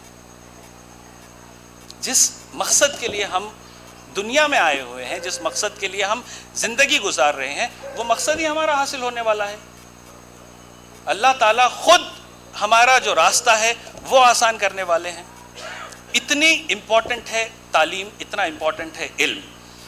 ایک اور حدیث کا مفہوم ہے کہ علم کی فضیلت متقی پر چاند کی سی ہے جس رات وہ بھرا ہوا ہو باقی ستاروں پر. پورا آسمان چمک رہا ہے ستاروں سے، لیکن چاند کی، قمر کی ایک اپنی خصوصیات ہے کہ وہ ان ستاروں سے افضل ہے. تو ایک انسان دوسروں سے افضل تبھی ہو سکتا ہے جب وہ اعلیٰ تعلیم یافتہ ہو سکتا ہے، جب وہ ہائیلی کوالیفائڈ ہو سکتا ہے، جب وہ ہائیلی ایجوکیٹڈ ہو سکتا ہے. ایک اور حدیث کا مفہوم ہے کہ علم حاصل کرو اور لوگوں تک پہنچاؤ. ہمیں علم حاصل کر کے اپنے آپ کو اس چمکدار چاند کی طرح نہیں بنانا ہے. ہمیں خود ہائیلی کوالیفائڈ نہیں ہونا ہے, لیکن اس حدیث کے پر عمل کرنا ہے. اور یہ حدیث ہی ہمیں یہ کہتی ہے کہ علم حاصل کرو اور لوگوں تک پہنچاؤ. یہ ہمیں انسٹرکشنز دیے گئے ہیں کہ آپ کا یہ فرض ہے کہ اب آپ کو علم کو, تعلیم کو عام کرنا ہے. ایک اور حدیث کا مفہوم ہے کہ بہترین چیز جو آدمی اپنے پیچھے چھوڑ سکتا ہے وہ علم ہے جس پر اس کی موت کے بعد بھی عمل کیا جاتا ہے. ایک اور حدیث کا مفہوم ہے کہ سب سے افضل صدقہ یہ ہے کہ مسلمان علم حاصل کر کے اپنے بھائیوں کو, دوسروں کو سکھائے. تو کہیں نہ کہیں یہ ہماری کوتاہی ہے کہ ہمارے قوم کے بچے آج علم سے دور ہے, آج تعلیم سے دور ہے. ہم نے علم کو, تعلیم کو اپنے آپ کے لیے محدود کر لیا ہے, اپنے گھر کے لیے محدود کر لیا ہے. ایک اور میں اگزامپل یہاں دینا چاہوں گا کہ ہم نے تعلیم کو اس سینس میں لے لیا ہے کہ ہم اسے صرف دنیاوی تعلیم کو ہم نے پکڑ لیا ہے, ہم نے دینی تعلیم کو ہم نے چھوڑ دیا ہے. ہم نے قرآن کو چھوڑ دیا, ہم نے احادیث کو چھوڑ دیا. ہم یہ چاہتے ہیں کہ ہمارے بچے اچھے سے اچھے اسکول میں ان کا ایڈمیشن ہو, اچھے سے اچھے کالج میں ان کا ایڈمیشن ہو, اچھے سے اچھے کوچنگ انسٹیٹیوٹس میں ہمارے بچوں کا ایڈمیشن ہو. ہر باپ آج یہ چاہتا ہے کہ میں اپنے بچے کو ڈاکٹر بناؤں, انجینئر بناؤں, پائلٹ بناؤں. ہم یہ خواہش اپنے دوستوں میں بھی ظاہر کرتے ہیں کہ میں اپنے بیٹے کو ڈاکٹر بنانا چاہتا ہوں, نیٹ کی تیاری کروا رہے, فلاں کوچنگ انسٹیٹیوٹ بہت اچھا ہے, وہاں پہ ایڈمیشن دلوائے. لیکن ایسا ایک بھی شخص نظر نہیں آتا جو یہ خواہش ظاہر کرے کہ میں اپنے بیٹے کو حافظ قرآن بنانا چاہتا ہوں ڈاکٹر کے ساتھ, میں اپنے بیٹے کو حافظ قرآن بنانا چاہتا ہوں انجینئر کے ساتھ, میں اپنے بیٹے کو پائلٹ بھی بنانا چاہتا ہوں, اور اس انسٹرکشنز کی جو ہدایت کی کتاب یہاں پر ہے, اس کتاب کا اس سے حفظ کرانا چاہتا ہوں. ایسا کوئی نہیں کہتا. ہم اپنے بچوں کو ٹیوشنز بھیجانا چاہتے ہیں, ٹیوشن گئے بعد ہم وہ ٹیوشن کے ٹیچر سے فالو اپ لیتے فون کر کے کہ جو آپ کو پروجیکٹس ملے ہوئے ہیں, جو ہوم ورک ہے وہ کروایا یا نہیں کروایا. ہم ٹیوشن ٹیوٹر کو 2000 روپے دینے کے لیے تیار ہے, لیکن ہم عربی کے مولانا کو 500 روپے دینے کو تیار ہیں. ہم نے جو چیز پرائمری ہے اس کو سیکنڈری بنا دی, اور جو چیز سیکنڈری یا ٹرشری ہے اس کو کس طرح سے ہم زندگی گزار رہے ہیں. اگر آج بھی ہم سیلف انٹروسپیکشن نہیں کریں گے, اگر آج بھی ہم خود کا محاسبہ نہیں کریں گے, تو پچھلے 1400 سال سے تا قیامت یہ کتاب رہنے والی ہے. اس کتاب پر عمل کرنے والے رہنے والے ہیں, اس کتاب پر عمل کر کے ترقی کرنے والے لوگ رہنے والے ہیں. لیکن ہم کہاں رہنے والے ہیں, ہمارا سٹیٹس کیا رہنے والا ہے, ہماری پوزیشن کیا رہنے والی ہے, یہ ہم کو سوچنا نہایت ضروری ہے. ہم لوگ اصل میں زندگی گزارنے کا مقصد بھول گئے ہیں. کہیں نہ کہیں ہم اسلام سے تو جڑے ہوئے ہیں, ہم اسلامی تعلیمات سے جڑے ہوئے ہیں, لیکن ہم اپنی پرائرٹیز ہم نے بدل دی ہے. ہم لوگ الگ الگ فرقوں میں بٹ گئے ہیں, ہم لوگ الگ الگ مکتبہ فکر میں بٹ گئے ہیں. ہاتھ چھوڑ کر نماز پڑھنا ہے, یا ہاتھ سینے پر باندھ کر پڑھنا ہے, یا ہاتھ ناک پر باندھ کر پڑھنا ہے, اس میں ہم اپنی پوری انرجی ویسٹ کر رہے ہیں. ہمارے پیجامے ٹخنوں سے اوپر ہونا چاہیے, یا ہم نے کس طرح کا لباس پہننا چاہیے, کون سے مولانا کے پیچھے نماز ہوتی, کون سے مولانا کے پیچھے نماز نہیں ہوتی. اس طرح کی تمام چیزوں میں ہم لوگ بہت زیادہ مصروف ہیں. ہمارے چوراہے آباد ہے, ہمارے چبوترے آباد ہے, ہماری ہوٹلیں آباد ہے, ہمارے پاس بہت زیادہ ٹاپک ہے بات کرنے کے لیے. لیکن جو کنسٹرکٹیو باتیں ہیں, ہم ان کنسٹرکٹیو باتوں پر نہ تو تبادلہ خیال کرنا چاہتے ہیں, جن باتوں کی وجہ سے ہمیں ترقی ملنے والی ہے، ہمیں کامیابی ملنے والی ہے، ہمیں اپنی منزل ملنے والی ہے، ہمیں دنیا میں حاصل ہونے والی ہے، ہمیں آخرت حاصل ہونے والی ہے، ہم ان باتوں کو چھوڑ کر ہم ہر بات پر تبادلہ خیال کرنے کو تیار ہے۔ شاعر مشرق علامہ اقبال نے کہا ہے کہ حرم پاک بھی، اللہ بھی، قرآن بھی ایک، حرم پاک بھی، اللہ بھی، قرآن بھی ایک، کچھ بڑی بات ہوتی جو ہوتے جو مسلمان بھی ایک۔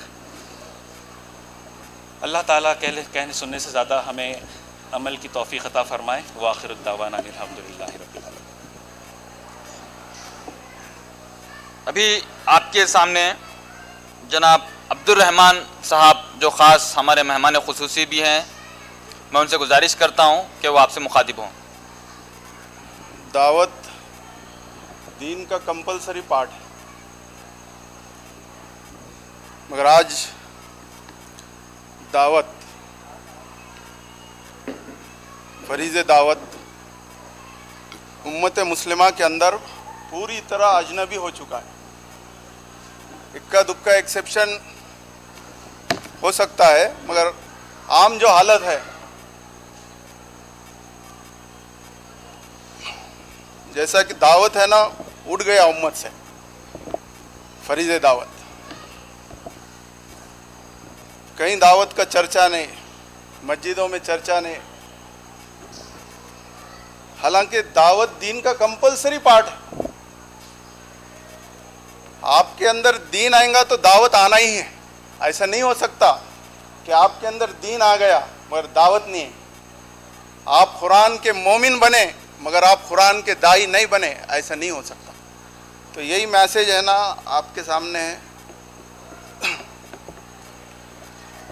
قرآن اس کے ماننے والوں پر جو ذمہ داری عائد کرتا ہے، مسلمان اس کو فراموش کر چکے ہیں۔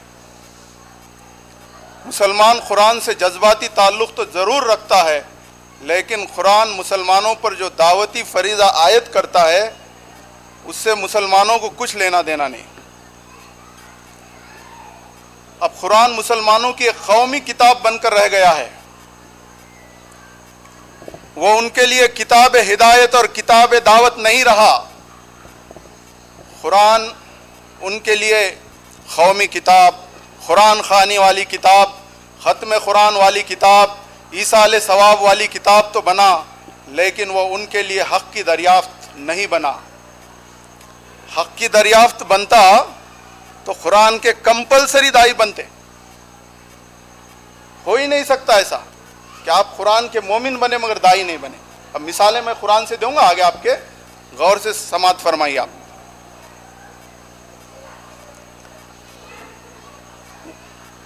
لیکن وہ ان کے لیے حق کی دریافت نہیں بنا۔ یہی وجہ ہے کہ قرآن سے جذباتی تعلق رکھتے ہوئے بھی مسلمان قرآن جیسی دعوتی کتاب کے داعی بن نہ سکے۔ قرآن کا داعی نہ بننا کوئی سادہ چیز نہیں، وہ خود قرآن کے مومن ہونے پر سوالیہ نشان ہے۔ انسان فطری طور پر ایک داعی مخلوق ہے۔ وہ چھوٹی سی دریافت شدہ چیز کو بھی دوسروں سے شیئر کرتا ہے۔ آپ یوٹیوب، فیس بک پر دیکھیے تو ہر کوئی اپنی دریافت کا داعی بنا ہوا ہے، جبکہ قرآن ہر انسان سے جڑی ہوئی سنگین حقیقتوں کی خبر اپنے اندر لیے ہوئے ہے۔ لیکن قرآن کے سو کالڈ مومن، نام نہاد مومن، نام کے مومن اس کے داعی نہ بن سکے۔ آج دنیا بھر میں مسلمان ذلیل و خوار ہو رہے ہیں۔ آج وہ جن حالات سے دوچار ہو رہے ہیں اس کا قرآنی حل انہوں نے جانا ہی نہیں۔ ان کے مسائل کا حل صرف دعوت قرآن میں ہے اور کہیں نہیں۔ مسلمان ذلیل و خوار ہو رہے ہیں، جبکہ قرآن واضح الفاظ میں کہہ رہا ہے عزت اللہ کے لیے ہے، اس کے رسول کے لیے ہے اور اہل ایمان کے لیے ہے۔ قرآن کے اس واضح اعلان کے باوجود مسلمان ذلیل کیوں ہو رہے ہیں؟ اس کا سادہ جواب یہی ہے کہ انہوں نے کرنے کے سب سے اصل کام کو پوری طرح چھوڑ دیا ہے، اور وہ کام فریض دعوت ہے۔ فریض دعوت کو چھوڑنا کوئی سادہ چیز نہیں، وہ ابدی ضلالت کے راستے کو اختیار کرنا ہے، اور اس کی جھلکیں وہ خود اس دنیا میں اپنی آنکھوں سے دیکھ سکتے ہیں۔ آخرت میں جو لوگ ناکام ہوں گے وہ خدا سے درخواست کریں گے کہ خدایا ہمیں ان لوگوں کو دکھا جو ہماری ابدی بربادی کے لیے ذمہ دار ہیں، ہم انہیں اپنے پیروں کے نیچے رون دیں گے۔ آج مسلمان اسی قرآنی بیان کی دنیاوی جھلک دیکھ رہے ہیں۔ جو چیز آخرت میں ابدی ضلالت بن کر ظاہر ہوگی، دنیاوی ضلالت اور ابدی ضلالت سے بچنے کا واحد حل یہی ہے کہ قرآن کو ماننے کا دعویٰ کرنے والے دعوت قرآن کی طرف پلٹیں، ورنہ دوسری کوئی بھی چیز انہیں دونوں ضلالتوں سے بچا نہیں سکتی۔ مسلمانوں کو صرف یہ کرنا ہے کہ وہ قرآن سے اپنی ذاتی زندگی میں ہدایت لیں اور دوسرے انسانوں تک ان کی مادری زبانوں میں اس کے تراجم پہنچا دیں۔ یہی کرنے کا سب سے اصل کام ہے۔ اسی کام کی بنیاد پر انسان خدا کے یہاں مومن قرار دیا جائے گا۔ قرآن میں آیا ہے، خدا اہل ایمان سے فرماتا ہے تم میری مدد کرو میں تمہاری مدد کروں گا۔ خدا اپنی بات، اپنا منصوبہ بتانے کے لیے خود نہیں آتا۔ دور نبوت میں اس نے یہ کام نبیوں سے لیا اور ختم نبوت کے دور میں اس نے یہ ذمہ داری اہل ایمان پر ڈالی ہے۔ جتنا امپورٹنٹ دور نبوت میں انسانوں تک اللہ کا میسج پہنچانا تھا، آج بھی اتنا ہی امپورٹنٹ ہے، کیونکہ نبیوں کا آنے کا سلسلہ ختم ہو گیا مگر انسانوں کے آنے کا سلسلہ جاری ہے۔ تو ان انسانوں کو پتہ ہونا ضروری ہے کہ ان کا حقیقی خالق مالک کون ہے، اس کا منصوبہ کیا ہے، اس نے ان کو دنیا میں کیوں بھیجا ہے، ان کے ساتھ کیا ہونے والا ہے۔ خدا اپنی بات، اپنا منصوبہ بتانے کے لیے خود نہیں آتا۔ دور نبوت میں اس نے یہ کام نبیوں سے لیا اور ختم نبوت کے دور میں اس نے یہ ذمہ داری اہل ایمان پر ڈالی۔ یہ ذمہ داری جتنی اہم دور نبوت میں تھی اتنی ہی اہم ختم نبوت کے بعد بھی ہے۔ دور نبوت میں انسانوں تک خدا کا پیغام پہنچانا جتنا اہم تھا اتنا ہی اہم ختم نبوت کے بعد کے انسانوں تک خدا کا پیغام پہنچانا ضروری ہے۔ اسی کام کو خدا نے خدا کی مدد کرنا ان اعجازی الفاظ سے تعبیر کیا ہے۔ جو ایمان والا خدا کی مدد یعنی دعوت قرآن کے لیے اٹھے گا وہ خدا کی مدد سے محروم نہیں رہ سکتا۔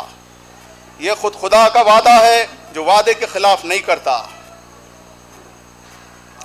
جو خدا کی مدد کے لیے نہیں اٹھیں گے یعنی دعوت قرآن سے منہ موڑیں گے وہ لازماً خدا کی مدد سے بھی محروم رہیں گے۔ جو لوگ خدا کی مدد سے محروم رہیں گے ان کے ساتھ وہی ہوگا جو ہو رہا ہے اور آخرت میں اس سے بھیانک برا ہوگا۔ سمجھنے کی اصل بات یہ ہے کہ انسان کا سب سے بڑا مسئلہ آخرت کا مسئلہ ہے۔ جب لوگ آخرت کی دنیا میں پہنچیں گے تو انہیں موجودہ دنیا کی زندگی آخرت کے مقابلے میں انتہائی حقیر نظر آئے گی۔ وہاں ناکام لوگ موت کو پکاریں گے، یعنی وہ چاہیں گے کہ انہیں ابدی موت آئے اور موت ان کا ہمیشہ کے لیے خاتمہ کر دے۔ جہنمی لوگ جہنم کے داروغہ سے اپیل کریں گے کہ کچھ وقت کے لیے ہی صحیح ان سے جہنم کا عذاب ہلکا کرنے کے لیے داروغہ خدا سے درخواست کریں۔ قرآن میں موجود یہ خبریں آخرت کی سنگینی کو بتانے کے لیے کافی ہیں اور آخرت کا ابدی مسئلہ سیدھے دعوت سے جڑا ہوا ہے۔ اس لیے یہ جاننا ضروری ہے کہ دعوت قرآن کا کام کوئی سادہ چیز نہیں۔ آپ اس کو کریں تب بھی ٹھیک، نہ کریں تب بھی ٹھیک۔ حقیقت یہ ہے کہ دعوت قرآن آپ کی زندگی میں ٹاپ پرائرٹی کا کام ہونا چاہیے۔ قرآن میں بے شمار جگہ دعوت کی اہمیت بتانے والی آیتیں آئی ہیں۔ ان ساری باتوں کو محدود وقت میں بیان کرنا ممکن نہیں، لیکن کچھ باتوں کی طرف یہاں میں نشاندہی کروں گا۔ قرآن کے مطابق جو بھی قرآن کا حقیقی مومن ہے وہ قرآن کے پیغام کو اپنے پاس دبائے بیٹھ نہیں سکتا، اس کو لازماً دوسروں تک پہنچانا ہوگا، کیونکہ قرآن ہدی للناس ہے، یعنی سارے انسانوں کے لیے گائیڈ بک۔ اور جو ہدی للناس کو اپنے پاس دبائے بیٹھے گا بقول قرآن کے اس پر اللہ کی لعنت ہے اور لعنت کرنے والے اس پر لعنت کرتے ہیں۔ پورا قرآن اس پیغام سے بھرا ہوا ہے کہ ڈرا دو ڈرا دو، ہم نے ڈرانے والے بھیجے، پیغمبروں کو بھیجا ہی اس لیے کہ لوگوں کو ڈرائے اور ایمان والوں کو خوشخبری دے دو۔ ڈرا دو سے مراد کیا ہے؟ اس سے مراد دعوت کا کام ہے۔ اب چونکہ پیغمبر آنے والے نہیں ہیں تو حساب کے دن سے ابدی انجام سے ڈرانے کا کام قرآن کے ماننے والوں کو کرنا ہے۔ اربوں انسانوں کا قافلہ اپنے حقیقی مالک سے اور اپنی حقیقی منزل سے بے خبر زندگی کا سفر طے کر رہا ہے۔ یہ صورتحال مسلمانوں کو ذرا بھی نہیں تڑپاتی۔ قرآن میں ایک پرندے کا واقعہ بیان ہوا ہے جس کا گزر ایک مشرک قوم پر سے ہوتا ہے تو وہ تڑپ اٹھتا ہے۔ وہ واپس آ کر حضرت سلیمان کو الفاظ میں خبر دیتا ہے، میرا ایک قوم پر سے گزر ہوا جو اللہ کو چھوڑ کر سورج کو سجدہ کرتی ہے، اور شیطان نے ان کے اعمال ان کے لیے خوشنما بنا دیے، پھر انہیں راستے سے روک دیا، بس وہ راہ نہیں پاتے کہ وہ اللہ کو سجدہ کریں جو زمین اور آسمان کی پوشیدہ چیز کو نکالتا ہے، اور وہ جانتا ہے جو کچھ تم چھپاتے ہو اور جو کچھ تم ظاہر کرتے ہو۔ اس واقعے میں ان لوگوں کے لیے سبق ہے جو مومن ہونے کا دعویٰ کرتے ہیں۔ غیر خدا کی پرستش کو دیکھ کر ایک پرندہ بھی تڑپ اٹھتا ہے، لیکن مومن ہونے کا دعویٰ کرنے والے لوگوں کا ان لوگوں پر شب و روز گزر ہوتا ہے جو غیر خدا کی پرستش میں لگے ہوئے ہیں، لیکن مومن ہونے کا دعویٰ کرنے والے لوگوں کو غیر خدا کی پرستش کو دیکھ کر دعوت حق کی تڑپ پیدا نہیں ہوتی۔ مسلمانوں کا یہ رویہ کوئی سادہ چیز نہیں، یہ خود ان کے ایمان کے دعوے پر سوالیہ نشان ہے۔ قرآن اصلاً ہدی للناس ہے۔ قرآن میں جنوں سے متعلق ایک سبق آموز واقعہ آیا ہے۔ ایک موقع پر جنات کی ایک جماعت کو قرآن سننے کا موقع دیا گیا۔ خالق کا کلام ہونے کی وجہ سے اس نے جنات کو بھی متاثر کیا، پھر وہ ان کے مومن اور دائی بن گئے۔ اس جنات کے واقعے میں انسانوں کے لیے بہت بڑا سبق ہے، اسی لیے خدا نے اس غیبی واقعے سے انسانوں کو باخبر کیا ہے۔ اگر خدا اس واقعے کی خبر نہ دیتا تو انسانوں کو اس کی خبر نہ ہوتی۔ اس واقعے میں یہ سبق ہے کہ خدا کا کلام اس قابل ہے کہ کوئی بھی سنجیدہ جن و انس اس کو سنے تو اس کا مومن و دائی بنے بغیر رہ نہیں سکتا۔ جنات کے حوالے سے یہ خبر انسانوں کو کسی معلوماتی مقصد سے نہیں دی گئی، کیونکہ قرآن معلوماتی باتیں بیان نہیں کرتا۔ خدا کو انسانوں سے بھی یہی چیز مطلوب ہے، اسی لیے اس غیبی واقعے سے انسانوں کو باخبر کیا گیا۔ لیکن موجودہ صورتحال اس کے عین برخلاف ہے۔ لاکھوں مسجدوں میں کروڑوں مسلمان روز قرآن سن رہے ہیں، پڑھ رہے ہیں۔ دنیا میں تقریباً 200 کروڑ مسلمان قرآن کو ماننے کا دعویٰ کرتے ہیں۔ اس سب کے باوجود وہ قرآن کے داعی نہیں ہیں جو ہدی للناس ہے۔ قرآن سننے و پڑھنے کی حقیقت یہ ہے کہ قرآن کا سننے والا یا پڑھنے والا قرآن کا داعی بن جائے۔ اس نے قرآن پڑھ کر بھی قرآن نہیں پڑھا جو قرآن کا داعی نہیں بنا، اس نے قرآن سن کر بھی قرآن نہیں سنا جو قرآن کا داعی نہیں بنا۔ ایک شخص قرآن کا مومن ہے لیکن وہ قرآن کا داعی نہیں، ایسا ہرگز ممکن نہیں۔ اسی طرح قرآن میں آیا ہے، اس سے بہتر کس کی بات ہو سکتی ہے جو لوگوں کو اللہ کی طرف بلاتا ہے اور نیک عمل کرتا ہے اور کہتا ہے کہ میں فرما برداروں میں سے یعنی مسلمانوں میں سے ہوں۔ یہاں مسلمان لفظ پہ غور کیجئے آپ، یہ 200 کروڑ مسلمانوں کی بات نہیں ہو رہی یہاں پہ۔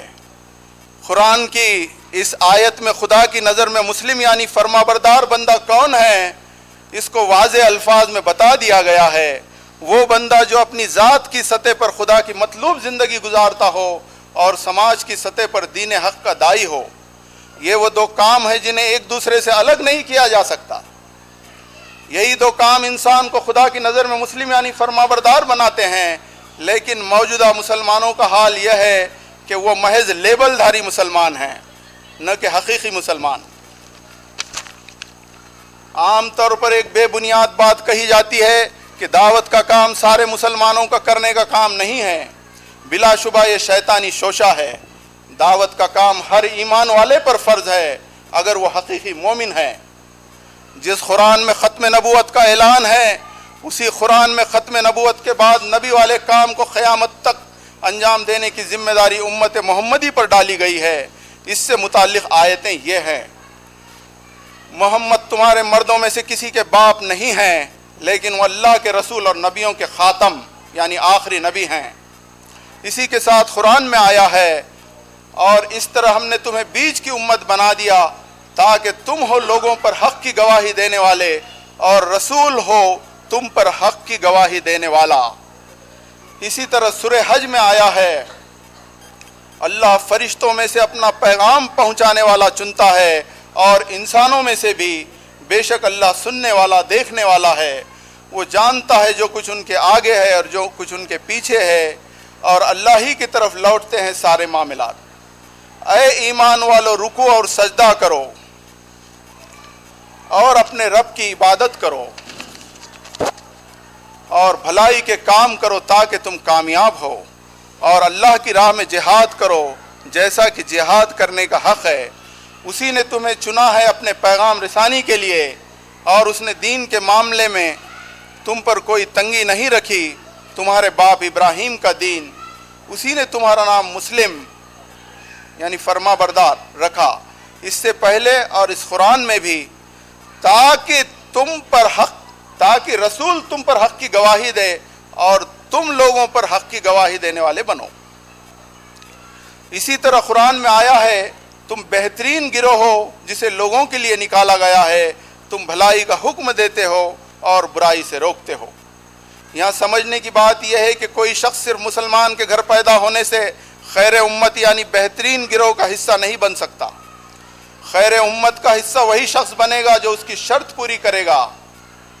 اسی طرح سورہ سبا میں آیا ہے ہم نے تمہیں صرف اس لیے بھیجا ہے کہ تم ہو تمام انسانوں کے لیے خوشخبری دینے والے اور ڈرانے والے. یہ بات کامن سینس سے سمجھی جا سکتی ہے کہ رسول اللہ صلی اللہ علیہ وسلم قیامت تک کے تمام انسانوں کے لیے خوشخبری دینے والے اور ڈرانے والے اسی صورت میں ہو سکتے ہیں جب آپ کے ماننے والے آپ کے مشن کو نسل در نسل قیامت تک تمام انسانوں میں جاری رکھیں. اسی طرح سورہ یوسف میں آیا ہے کہو یہ میرا راستہ ہے میں اللہ کی طرف بلاتا ہوں سمجھ بوجھ کر میں بھی اور وہ لوگ بھی جنہوں نے میری پیروی کی. یعنی جس کام کے لیے مجھے بھیجا گیا ہے میری پیروی کرنے والوں کو بھی قیامت تک نسل در نسل وہی کام کرنا ہے.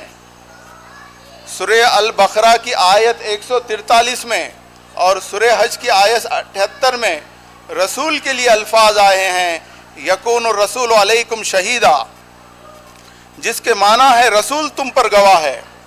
یعنی رسول اپنے ہم زمانہ ہم اثر لوگوں پر حق کی گواہی دینے والا ہے اپنے کنٹمپریری لوگوں پر. اس کے برخلاف انہی آیتوں میں امت کے لیے جو الفاظ آئے ہیں وہ شہداء علی الناس یعنی سارے انسانوں پر حق کی گواہی دینے والے.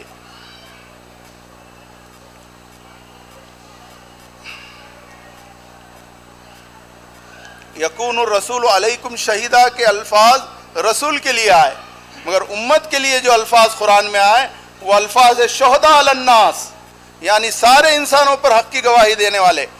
سورہ بقرہ آیت 143 میں لفظ امت بتاتا ہے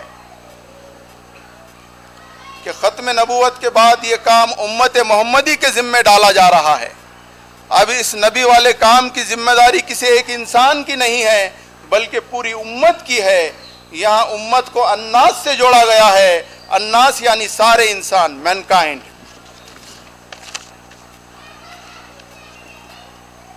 اس سے واضح ہے کہ رسول کی پیروی کے تحت قیامت تک جو امت بنے گی اسے سارے انسانوں پر نسل در نسل شہداء علی الناس کا رول یعنی سارے انسانوں کو دین حق سے آگاہ کرنے کا رول انجام دینا ہے. یہ بھی واضح ہو کہ یہاں لفظ امت صرف صحابہ کے لیے نہیں ہے. صحابہ تو اس امت کی فرسٹ جنریشن ہے اور امت بننے کا سلسلہ قیامت تک جاری ہے.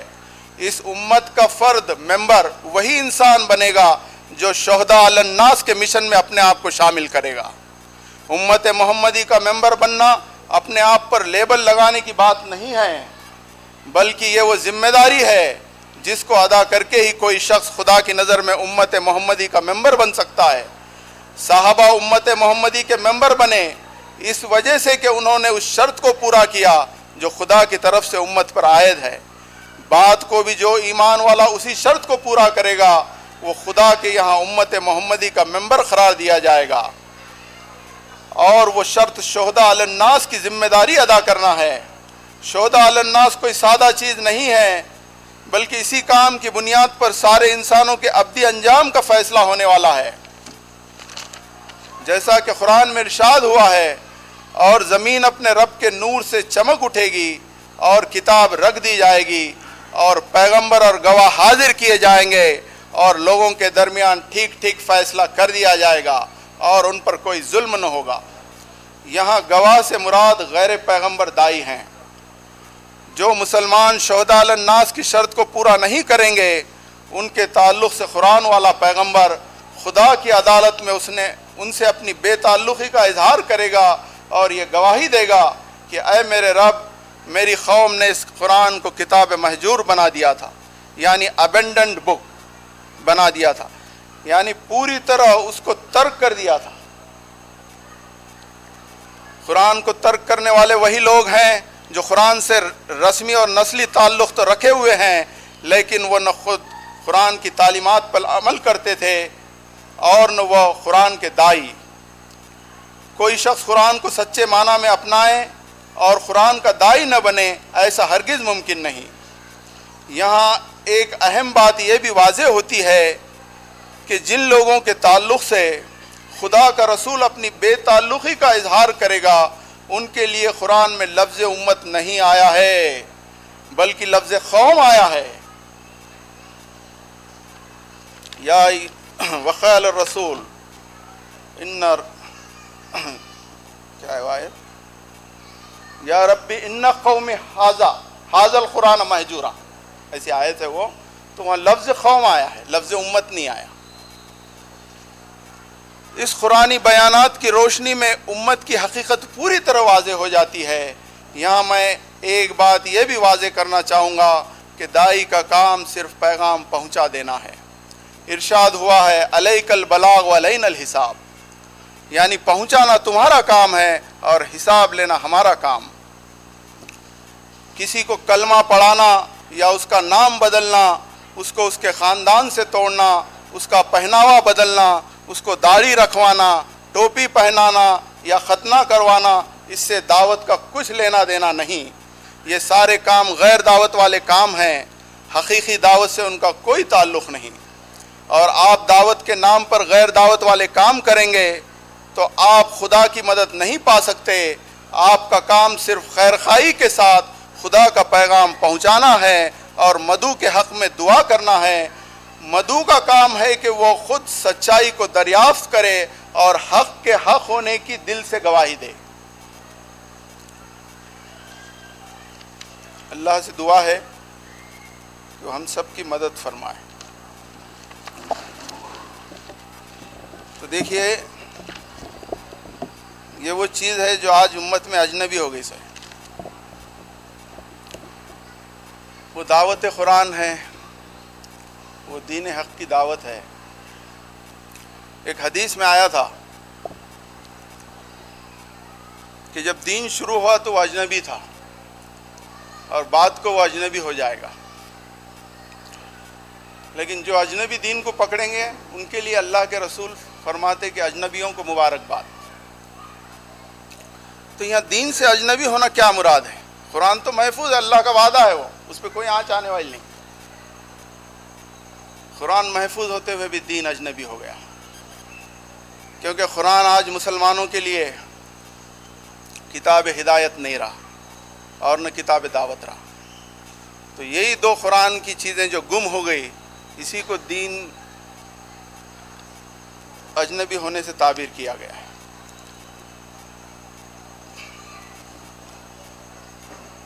تو یہ جو باتیں میں آپ کے سامنے رکھا، اس پہ غور کیجئے، کیونکہ آپ ہے نا دعوت قرآن کا کام کریں گے تو کوئی زمین آسمان پہ اللہ پہ احسان نہیں کریں گے، خود پہ احسان کریں گے۔ خود کے فائدے کا کام ہے، خود کے فائدے کا کام ہے صاحب، سب سے بڑے فائدے کا کام ہے۔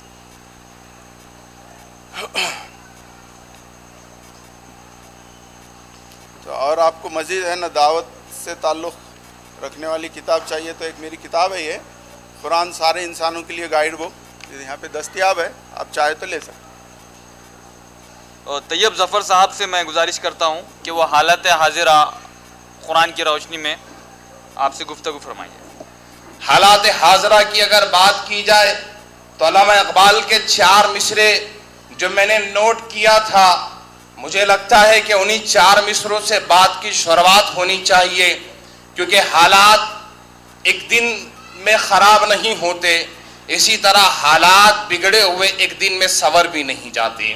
علامہ اقبال نے کہا تھا منفعت ایک ہے اس قوم کی، نقصان بھی ایک ہی سب کا نبی، دین بھی ایمان بھی ایک، ہر میں پاک بھی اللہ بھی، قرآن بھی ایک، کچھ بڑی بات ہوتی گر ہوتے مسلمان بھی ایک۔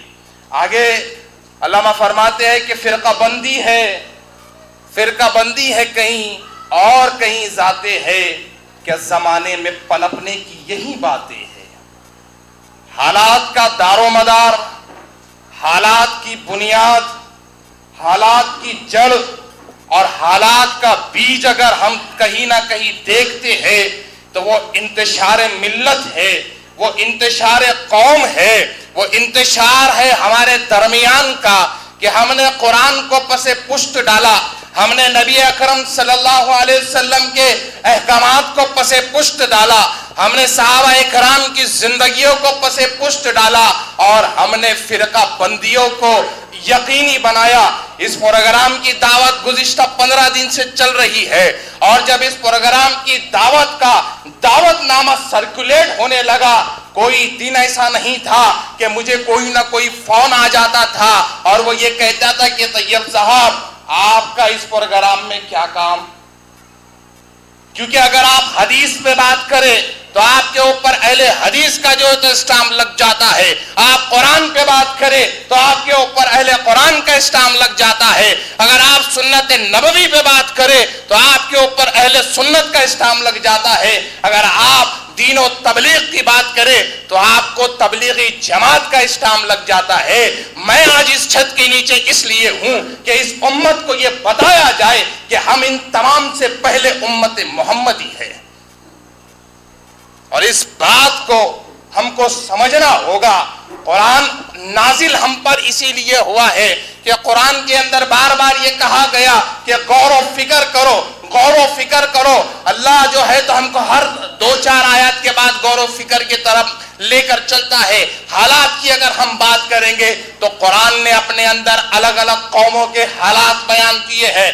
قرآن نے بتایا کس گناہ پر اللہ رب العزت نے کس قوم پر کس عذاب کو نازل کیا، اللہ نے بتایا قرآن کے اندر کہ نیکوکاروں کے لیے کیسے جو ہے تو معاملات بنائے گئے۔ اسی اللہ نے ہم کو بتایا کہ ہو سکتا ہے آگ نمرود لگ سکتی ہے، ہو سکتا ہے خلیل کو آگ میں جانا پڑ سکتا ہے، لیکن یہ عام آنکھوں کے لیے ہے کہ ان کو نمرود نظر آتا ہے، ان کو آگ نظر آتی ہے، اس آگ میں ڈالے جانے والا خلیل نظر آتا ہے، لیکن اس بات کا جو غیب کا علم ہے اس رب کائنات کے پاس ہے، جو یہ کہتا ہے کہ اس آگ کو گلزار کرنے کا کام میرا ہے، تم یہ ہمت تو بناؤ اس آگ میں جانے کی۔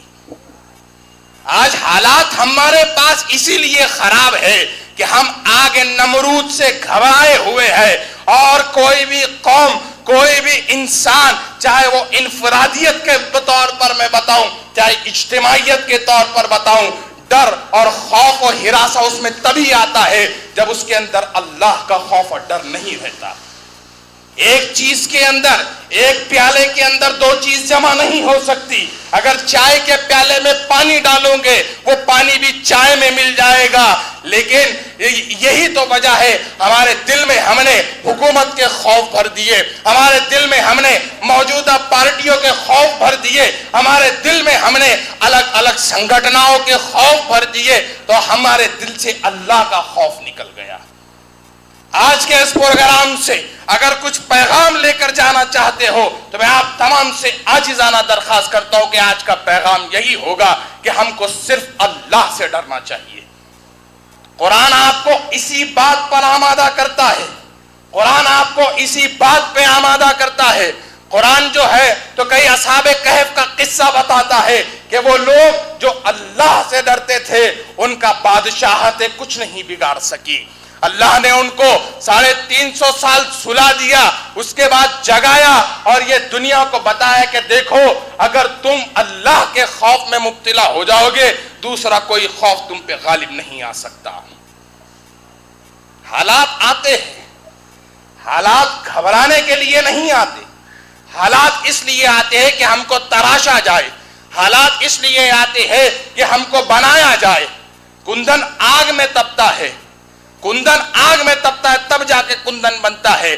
ہم پہ تو غیر قوم کے لوگ جو ہے تو حالات لا رہے ہیں، لیکن اگر آپ قرآن کریم کی بات کریں، قرآن کریم میں اللہ رب العزت نے مکمل سورہ یوسف باندھا ہے جس میں یہ بتایا کہ تم پہ تمہارے اپنے بھائی جو ہے تو حالات لا سکتے ہیں۔ قرآن کریم نے یہ بتایا کہ نبی کے بیٹے نبی کے بیٹوں پر حالات لا سکتے ہیں، لیکن قرآن کریم نے یہ بھی بتایا کہ ہر حال میں توکل ضروری ہے۔ یوسف بچے ہے، باڈی میں ڈالا گیا، اندھے کنویں میں ڈالا گیا، لیکن ایمان مضبوط ہے کہ جو ہے تو مجھ کو جلانے والی، مجھ کو چلانے والی، مجھ کو کھلانے والی ذات اللہ کی ہے۔ اسی ایمان کی بدولت ہے کہ اس اللہ رب العزت نے یوسف کو اس کنویں سے نکال کر مصر کے بازار کے اندر لے آیا۔ مصر کے بازار میں آپ بکے، آپ کے حصے میں غلامی آئی، پھر اس غلامی کے بعد آپ کے حصے کے اندر جو ہے تو الگ الگ الزامات آئے، جن الزامات کی بنا پر آپ کو جیل کی صحبتیں برداشت کرنی پڑی، اور اس جیل کی صحبتوں کے پاس اللہ رب العزت نے ایک علم دیا، علم خواب کی تعبیر کا علم دیا، اور اس علم کے بنا پر آپ کو عزیز مصر بنا دیا۔ بیچے یوسف کو کبھی مصر کے بازاروں میں آخر کار شہ مصر بنا دیتے ہو۔ تو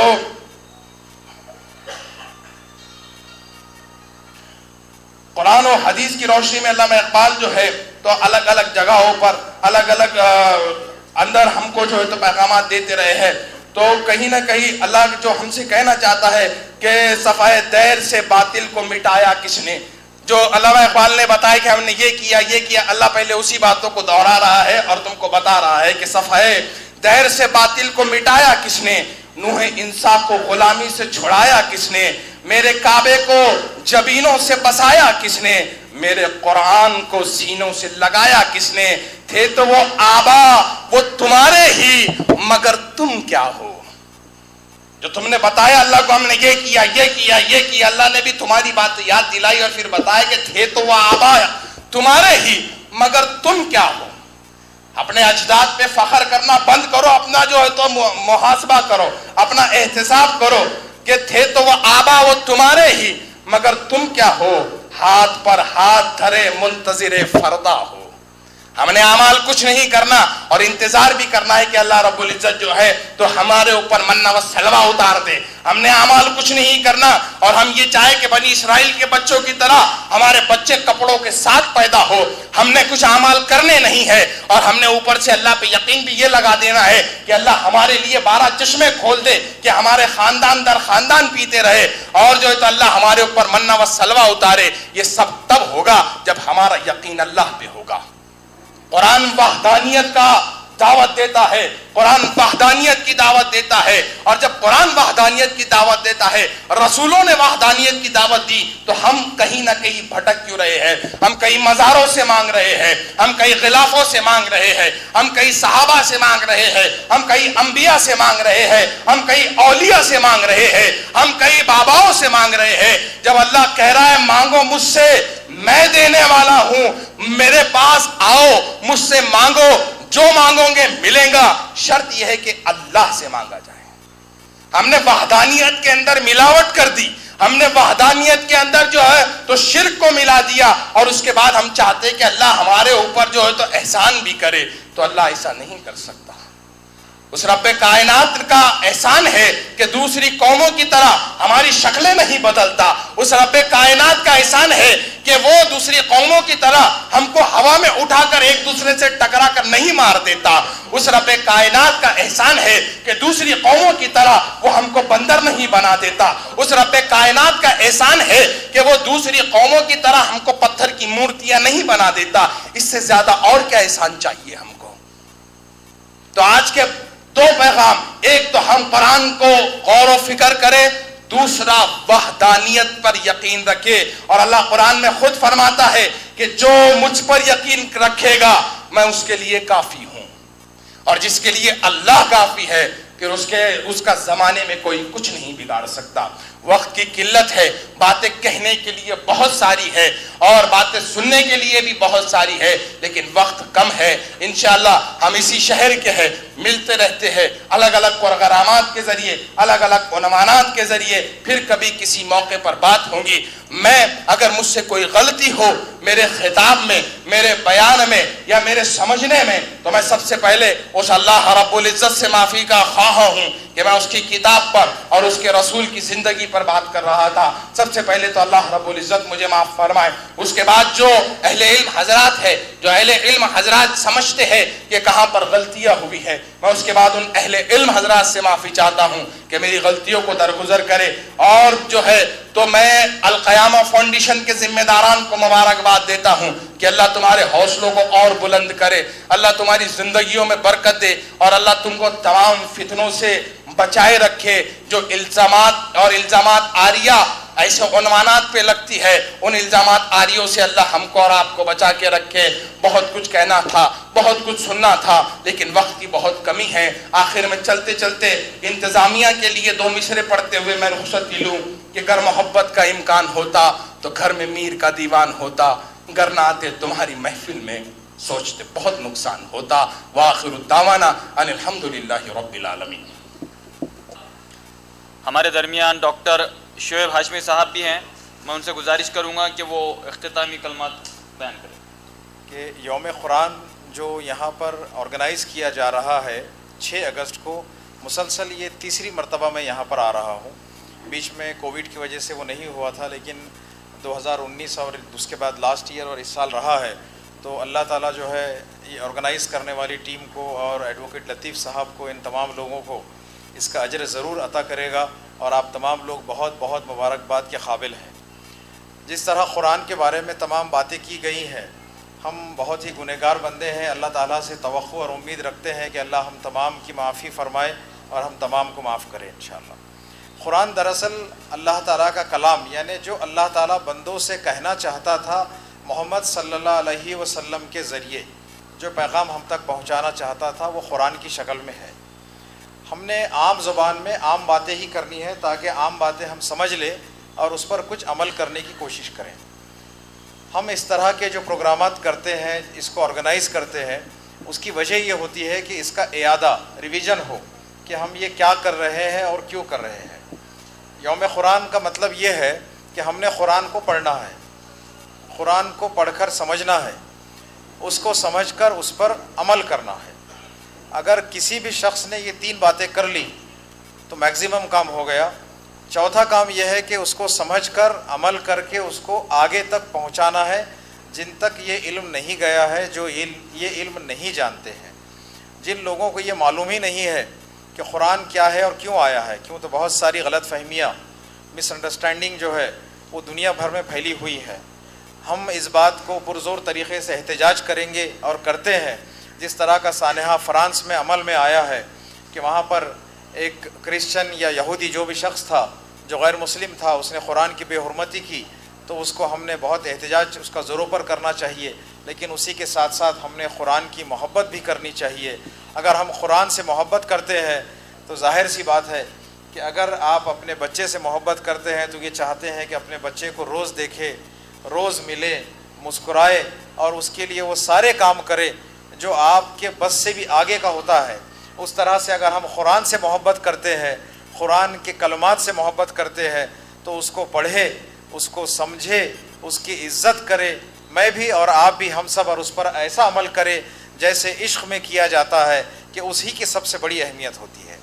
ہم دعوے بہت بڑے بڑے کرتے ہیں کہ میں مسلمان ہوں, میں ایک ہی اللہ کی عبادت کرتا ہوں, میں قرآن کی تعلیمات کو مانتا ہوں, میں احادیث کے پیغامات کو مانتا ہوں. لیکن میں اور آپ, ہم اپنا محاسبہ کریں کہ کیا بے شک ہم ان سے محبت کرتے ہیں. اگر ہم اللہ سے, اللہ کے بھیجے ہوئے پیغام سے اور ہمارے پیارے نبی محمد صلی اللہ علیہ وسلم سے اگر محبت کرتے ہیں تو بے انتہا محبت کرنے کا عمل بھی ہم کریں گے کہ انہی کی طرح رہیں گے, انہی کی بات سنیں گے اور اللہ ہی کی عبادت کریں گے, اللہ ہی کے سامنے سر جھکائیں گے. اگرچہ کہ ہم نے یہ بات طے کر لی کہ قرآن میں اللہ نے جو فرمایا ہے اس پر ہمیں عمل کرنا ہے, تو قرآن کی جو پہلی صورت ہے سورہ فاتحہ, بسم اللہ الرحمن الرحیم, الحمدللہ رب العالمین, الرحمن الرحیم مالک یوم الدین, یہی کافی ہے ہمارے لیے. شروع اللہ کے نام سے جو نہایت مہربان اور کرم کرنے والا ہے, تمام جہانوں کا مالک ہے, تمام تعریفیں اسی کے لیے ہے. جس نے صرف یہ 2 جملے بھی سمجھ لیے, قرآن کی پہلی صورت کی پہلی آیتیں بھی اگر سمجھ لی, میں اور آپ سمجھ لے, اس کی دنیا اور آخرت انشاءاللہ ضرور کامیاب ہو جائے گی. اب ان چیزوں کو یہ تو نہیں کہ میں آپ سے کہتا رہوں اور آپ سنتے رہے, آپ بھی انشاءاللہ یعنی آپ بھی الحمدللہ علم رکھنے والے ہیں, میں بھی تھوڑا بہت جاننے والا ہوں, تو یہ ایک بائیلیٹرل ٹاک اگر ہوتا تو بہت بہتر ہوتا. لیکن ایک طریقہ ہے دنیا کا کہ کچھ لوگ بات کرتے ہیں اور کچھ لوگ سنتے ہیں. میری آپ سب سے یہ گزارش ہے کہ میں اکیلا نہ بات کرتا رہوں, آپ سب بھی اپنے طور پر اس کا تجزیہ کریں, جائزہ لیں کہ اللہ نے قرآن میں کیا فرمایا, کیا احکامات دیے ہیں, ہمیں زندگی کس طرح گزارنی ہے, ہم کیسے اس دنیا میں آئے ہیں, اللہ نے دنیا کیوں بنائی ہے, اور اللہ اس دنیا کو کب ختم کرے گا, کب دوبارہ ہمیں اس کے سامنے کھڑا کرے گا, اور ہمیشہ ہمیشہ جو رہنے والی زندگی ہماری رہے گی انشاءاللہ. مجھے اللہ کی ذات سے پوری امید ہے کہ میں آپ آدم علیہ السلام سے لے کر آخری ایمان والے تک ہم بغیر حساب کتاب کے انشاءاللہ جنت الفردوس میں چلے جائیں گے. آپ سب آمین کہیے, انشاءاللہ ہم تمام کے لیے آمین رہے گا. میں بھی, آپ بھی, ہم تمام سے یہی امید, اللہ سے یہ امید کریں گے کہ اللہ ہم سب کو گناہوں سے بخش دے اور ہمیں بغیر حساب کتاب کے جنت الفردوس میں جگہ عطا فرمائے. اس کام کے لیے ہم یہ تہیہ کر لیں, میں اور آپ, کہ ہم قرآن میں دی ہوئی تعلیمات پر عمل کریں گے اور احادیث اور قرآن پر عمل کر کے صرف ایک اللہ کی عبادت کریں گے اور محمد صلی اللہ علیہ وسلم کے بتائے ہوئے راستے پر انشاءاللہ چلیں گے. جیسے کہ میں نے وعدہ کیا 5 سے 7 منٹ وہ وقت ہو گیا ہے. آپ تمام کا بہت بہت شکریہ کہ آپ نے بڑے صبر کے ساتھ تمام مقررین کی باتوں کو اور میری باتوں کو سنا, اور اس پروگرام کے آرگنائزرز کو بہت مبارکباد. جزاک اللہم خیر. اللہ تعالیٰ سے دعا ہے کہ وہ ہمارے اس مل کر بیٹھنے کو قبول فرمائیں, اور اللہ منتظمین کی اس محنت اور محبت کو بھی قبول فرمائیں. اور میری آپ سب سے عاجزی اور انکساری سے ایک گزارش ہے کہ ایسے پروگرامز کا انعقاد کیا کریں, مسلکوں سے اوپر اٹھ کر, مکتب الفکر سے اوپر اٹھ کر, متحد ہو کر ایسے پروگرام کا انعقاد کیا کریں تاکہ اللہ ہم پر اب رحم فرما سکے. اسی طرح پروگرام کے اختتام کا اعلان کیا جاتا ہے. جزاک اللہ خیر.